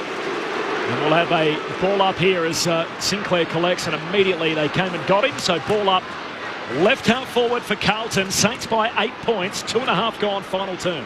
Cripps has to do the ruck work against Marshall, who wins down the tap. Jones with the Saints at half back. Hand pass to Garcia. Quick hand pass to half back for Mitch Owens. Kicks up towards Higgins against 2. Back with the flight Newman. He knocks it down to Saad. Carlton are well composed. Hand pass to Wiedering. Away from Cooper Sharman. Kicks up towards Young. Spoiled away by Owens. Big footy to be won. Taps it to the advantage of Membry and they're out. Hand pass to Sharman. Great tackle Saad. Wins it back. Wiedering's kick to Hewitt up the wing.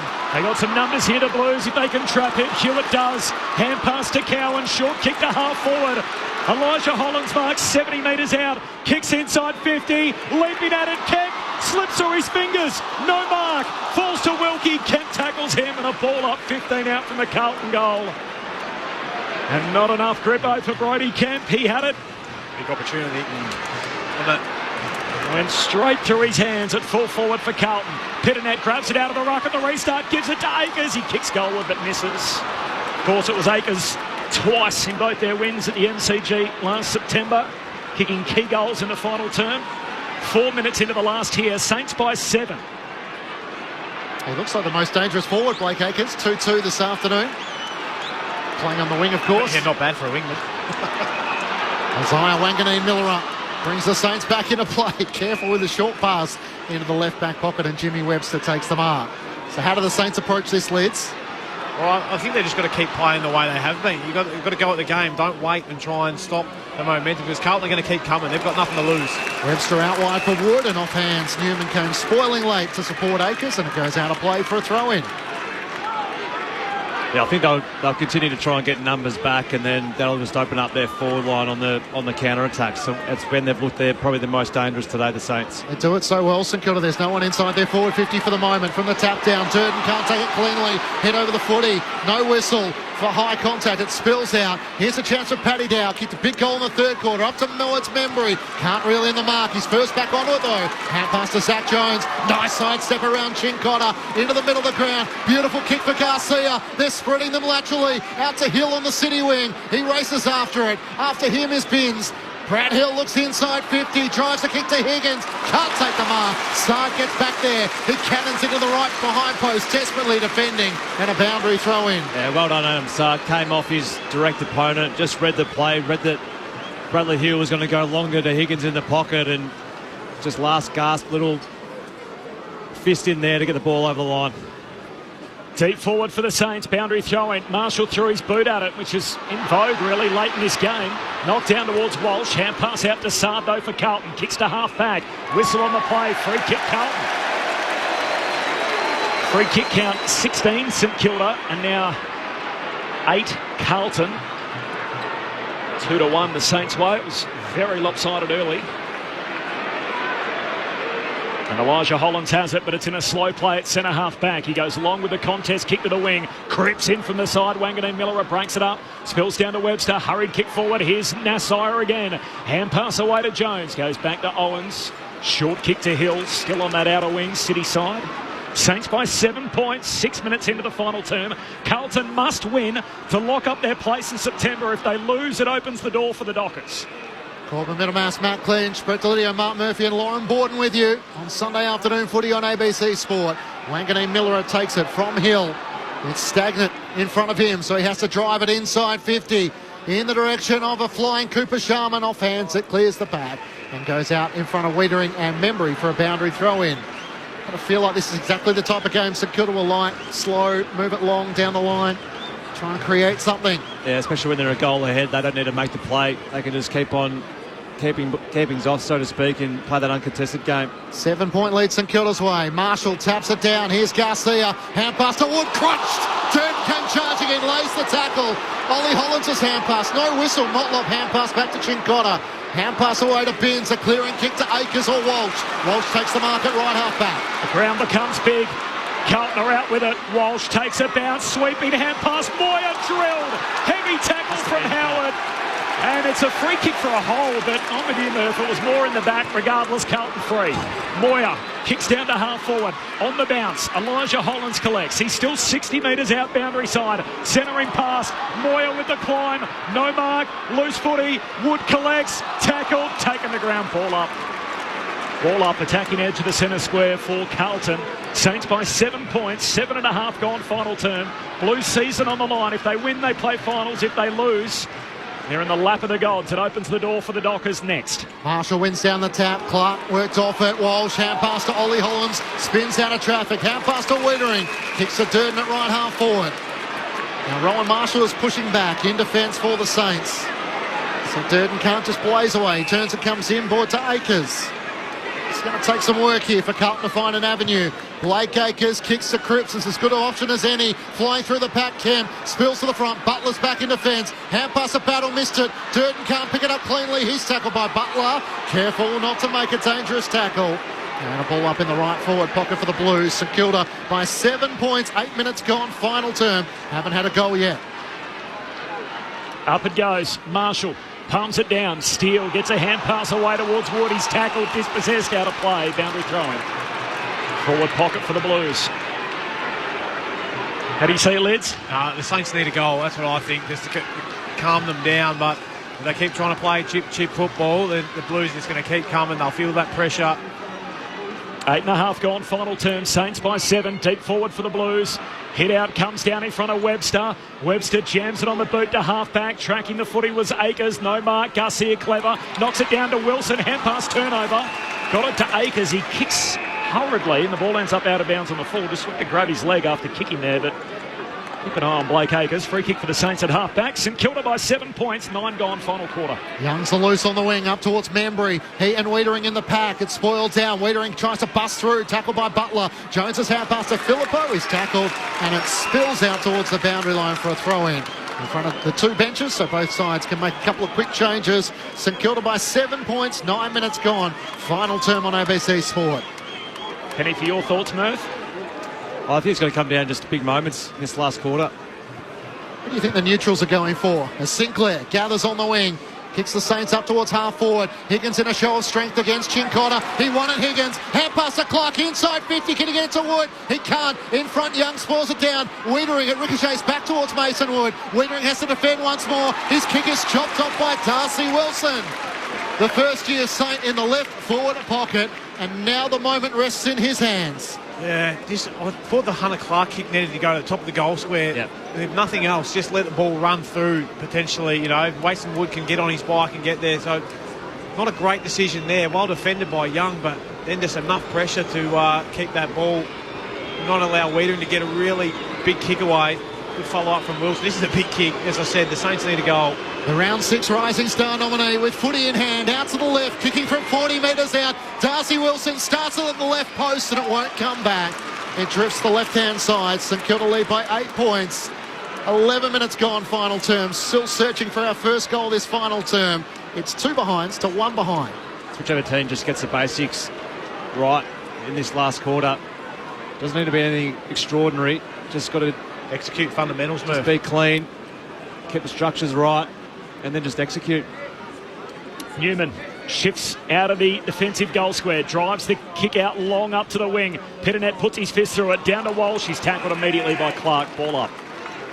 55 out from the St Kilda goal. Saints by 8 points, 11 gone, final turn. After this, there's just 4 quarters left in the home and away season. And the top 8, the final makeup of participants yet to be decided.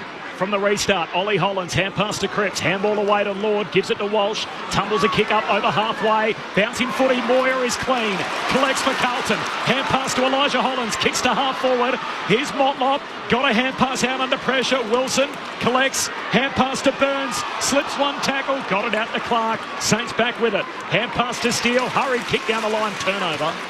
Kennedy takes the mark for Carlton. They reload on the wing and Lord takes the mark, the 19-year-old on the logo dockside.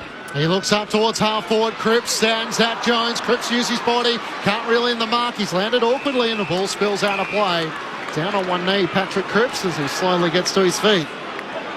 Just stretching out that right arm. Trying everything in his power to try and lift the Blues over the line to feature in September. St Kilda by 8 points.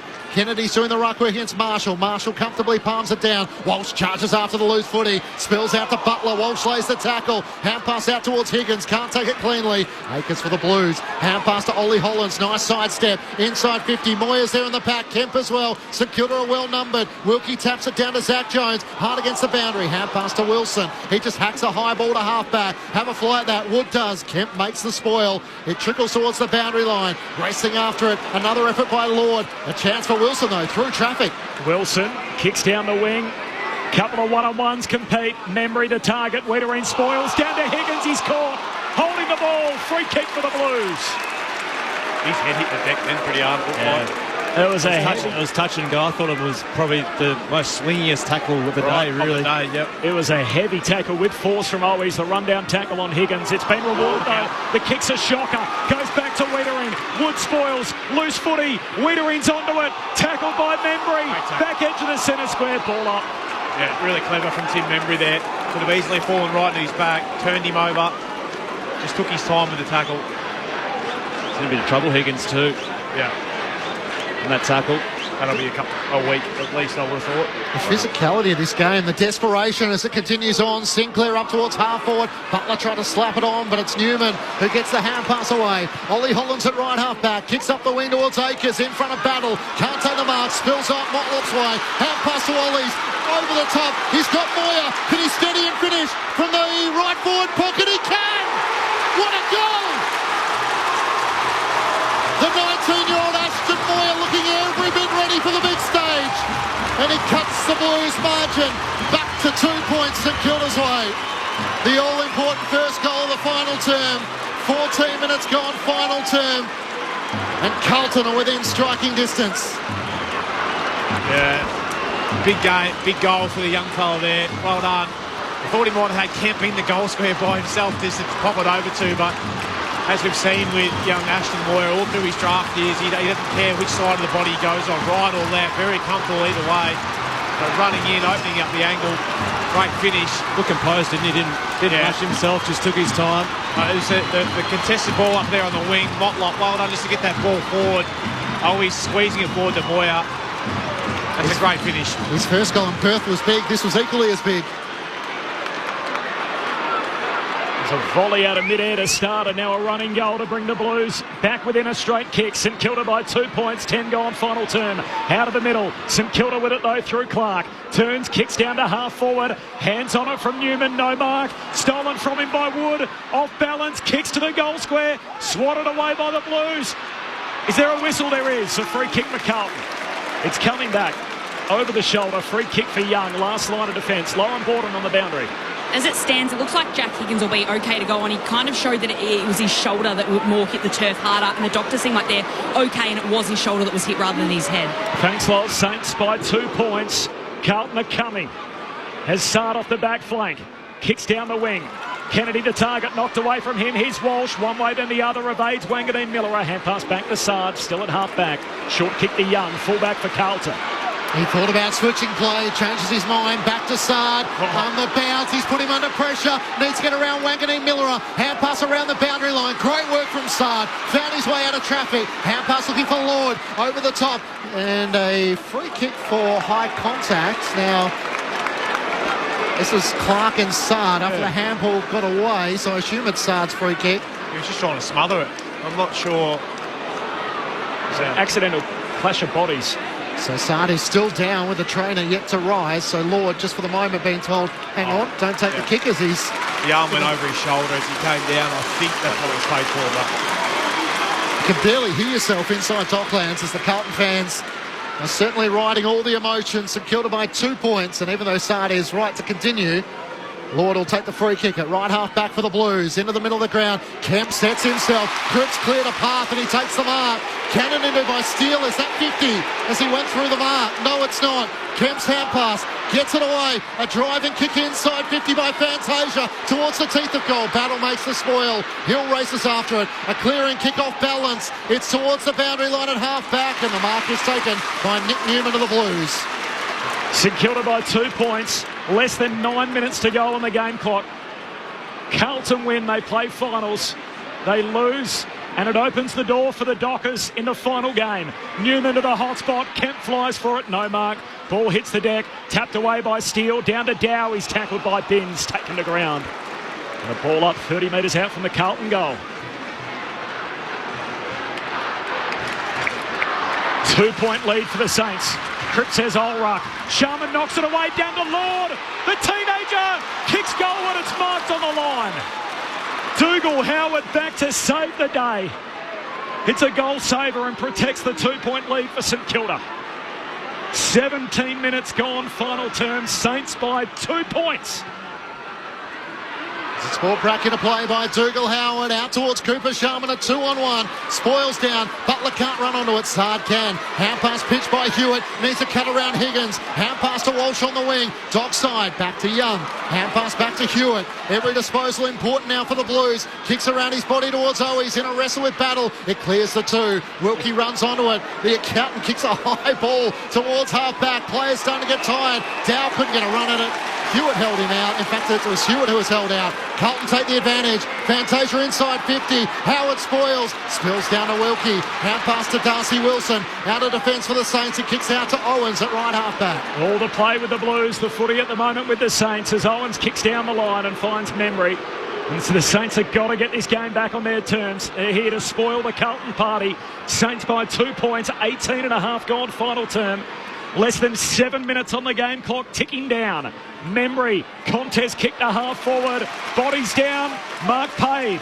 Young takes it for Carlton. Intercept mark, hand pass away to Ollie Hollins. He kicks down the wing to Chincotta. Looks inboard, finds Cooper Lord, who's been sensational, the 19-year-old on the wing. He pulls his kick up towards Cripps, marks it left half forward. Looks up, Kemp in the pocket.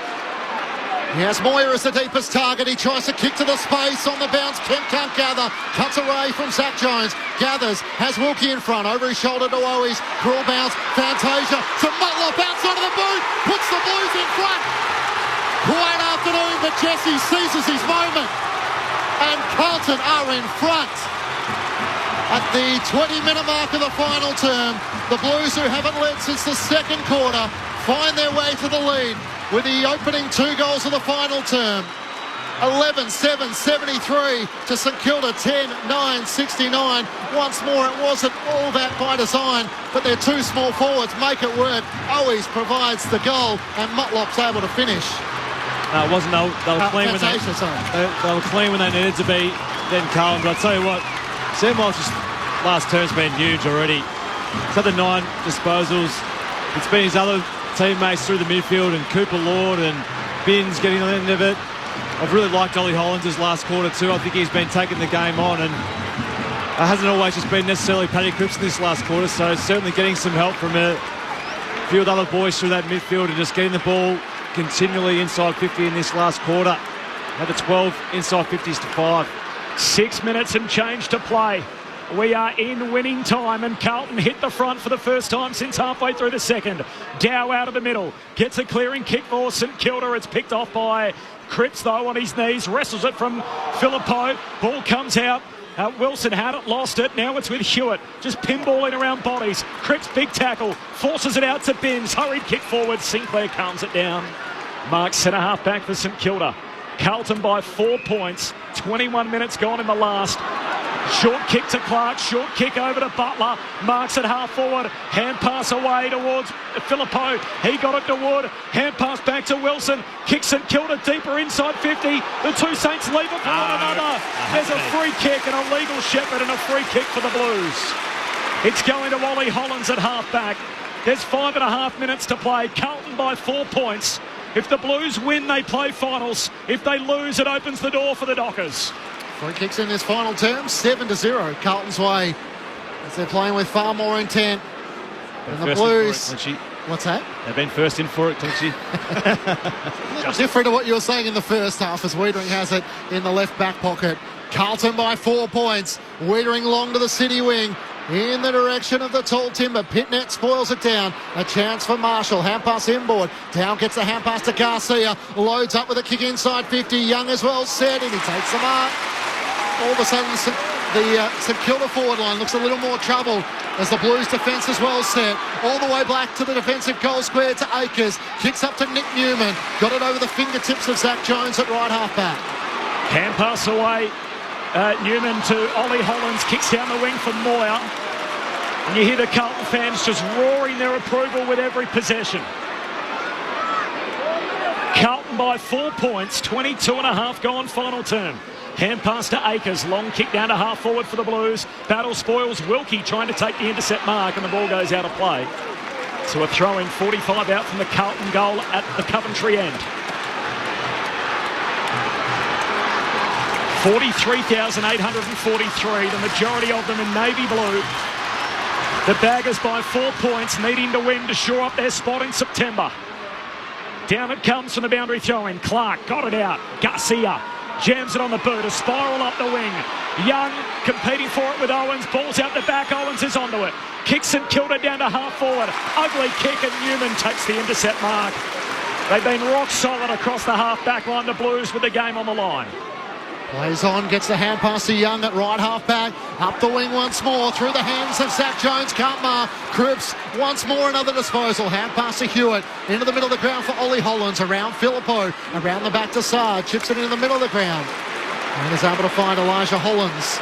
Carlton by 4 points. 3.5 minutes to go. Can the Blues play this game? As he works it out to Cowan. He has it on the city wing. Plenty of space. Comes back inboard to Ollie Hollands.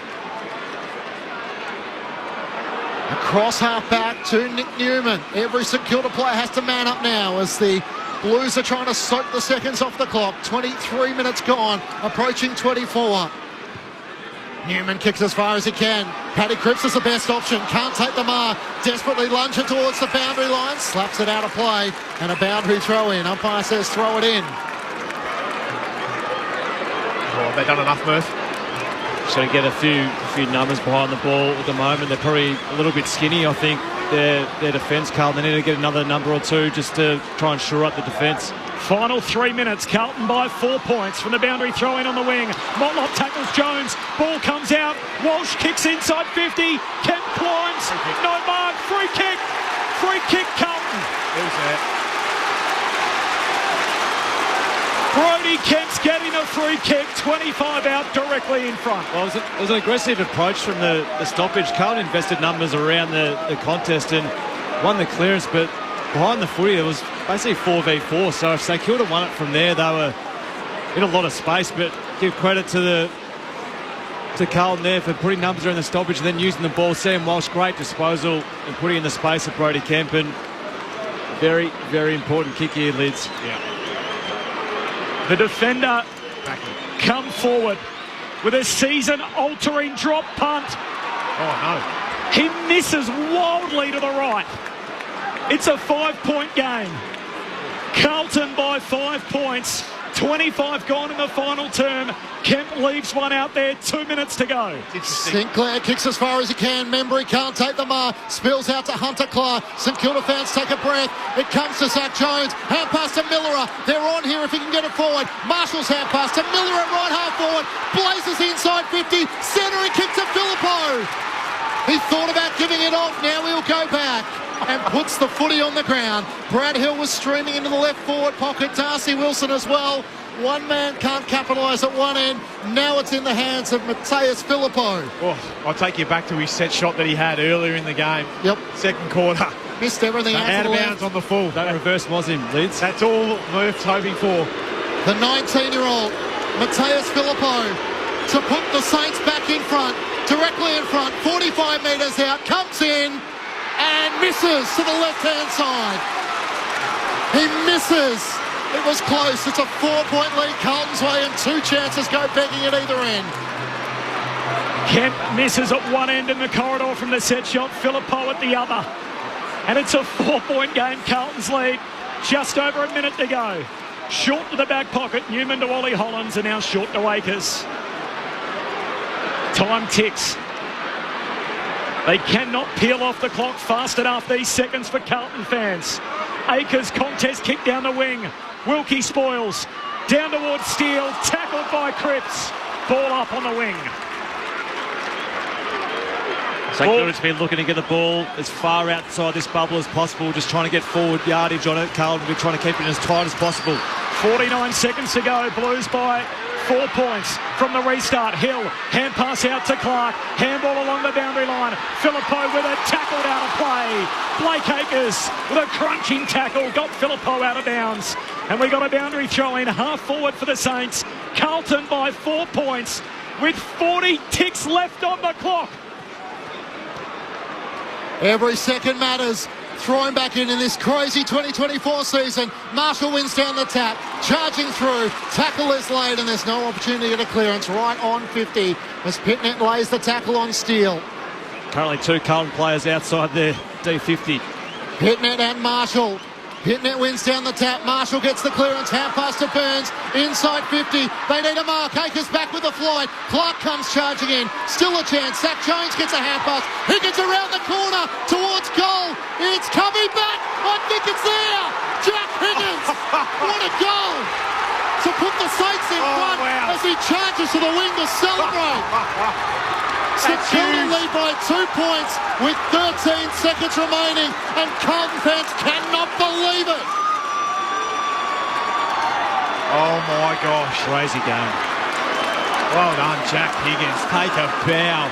He backpedaled all the way to centre wing there with just have a look at me, boys. Screwed it over his left shoulder, started right, bended back, desperately defending on the goal line. It clears the fingertips of the Carlton defence. I'm sure they'll check it. But the goal umpire was right there with a perfect vision of it. Great hands in tight for the Saints. As Young tried to get back with an outreach right hand, I think it's well over the line when he touches it. Yeah. And Jack Higgins may have just broken Carlton's hearts. Huge goal. Well done. Gets interesting. 12 seconds. 13 seconds still left on the clock. Pull all their wingers right back. St Kilda trying to get numbers into behind the footy. They got one play to try and lock up their place in September. Pitternet wins it down. Hewitt soccers it forward for the Blues. Sinclair bumped off it. Hewitt's got it. Gives it to Elijah Hollands. Kick smothered. Great smother from Jones. Game saver. St Kilda spoil the party.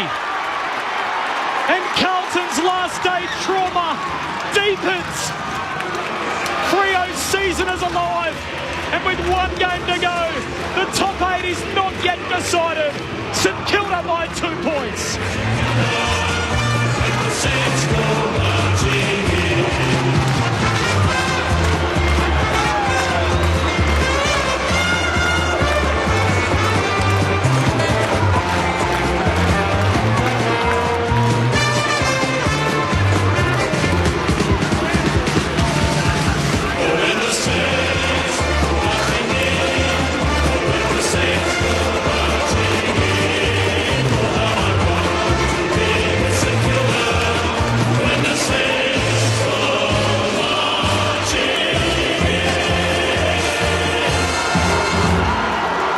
Jamie Elliott 2 years ago, it's Jack Higgins today. And Michael Voss's team endure another heart-shattering afternoon at the footy, hoping to win to play finals. Their 3 hours of torture is now extended out to 6 hours. They are in Port Adelaide's hands. For Carlton to play finals, they need Port to beat Fremantle. If the Dockers win, the Dockers are there. And the Blues are watching on in the spring. The 7th lead change in the game happened with 13 seconds to go. A goal to Jack Higgins after Carlton had led for the majority of time on in that final term. St Kilda win by 2 points. Huge. Kemp missed, Filippo missed the set shot. And it's Jack Higgins who becomes the hero. As a St Kilda fan growing up, it'll live in folklore if the Blues don't feature in September. Yeah, well, it is. It's a great goal from Jack Higgins. They'll rue that opportunity, Carlton. You know, like that poor old Brody Kemp, you feel for him. You know, his opportunity to probably put the game to bed, but then they go the length of the field. You'd love to see Wanganeen Miller probably just pin the ears back and knock that one through, but unselfishly goes for Filippo, gets his chance. Well done. The hands in tight early to get that ball out to Higgins, actually allow them to get that shot on goal. But that's just unbelievable forward craft, isn't it? And that's why you practice those shots over and over again. That was a Zach Jones smother too. Huge back here. Little 1%er. Carlton fans are sitting on the fence, leaning over with their hands on their chin. They can't believe the last 2 minutes they've just seen. Yeah. Put it into works for us, Murph. They're certainly not sticking around and watching this game in this last half. I've never seen an exodus quicker after that final siren, but yeah, it was almost like they didn't want to pick up the ball in that last little passage. They sort of were waiting for a St Kilda player to pick it up, and they were trying to wrap and tackle. But to St Kilda's credit, there was a pretty slick couple of handballs which led to Higgins kicking that goal. But yeah, you just got to hand it to Higgins for having that ability to kick that around his body from probably 35, 40 out, and to sink Carlton's hopes, which lay on the shoulders of Port Adelaide. There are young kids crying in the stands wearing Carlton jumpers. The baggers are not yet secured in the finals makeup. We are 206 games down of 207 over a 25-week stretch in this home and away season, and it comes down to the final 4 quarters between Fremantle and Port Adelaide to decide our top 8 participants. A draw would be enough to get Fremantle in, so really for Carlton, the last thing that they can hope for is a Port Adelaide victory. So the Power must win for Carlton to play finals. That's the equation. Port need to win too, by the way, to lock up second spot, and the advantages that come with it, of course, being the 2 home finals. We got a heart out. We're off to Perth. Obviously, the whole eyes of the footy world leaves us here at Docklands and goes over to the west. I don't know if anyone's got a super quick 3 votes in the ABC Footballer of the Year. But St Kilda by 2 points over the Blues. Ross Lyon leaves with a smile ear to ear. He's beaten Geelong, he's beaten Carlton, 2 top 8 wins in their way out of the 2024 season. Yeah, that was an incredible finish. In terms of votes, cheapest, where do you go to? I mean, Cripps was huge, Walsh was great, Newman was huge. The two half-backs, I thought, Wanganeen Miller and Sinclair really good as well. We'll work them out and we'll send them through. We'll pass them through. What a finish. St Kilda by 2 points. It keeps the final game of the home and away season alive. Thanks to Stu Birchmore, to Lauren Borton downstairs, to Matt Clinch, to Brett Delidio and Mark Murphy. I'm sorry to put you through it. St Kilda by 2 points. Jack Higgins a goal with 12 seconds left. Let's take you to Perth and Clint Wilden.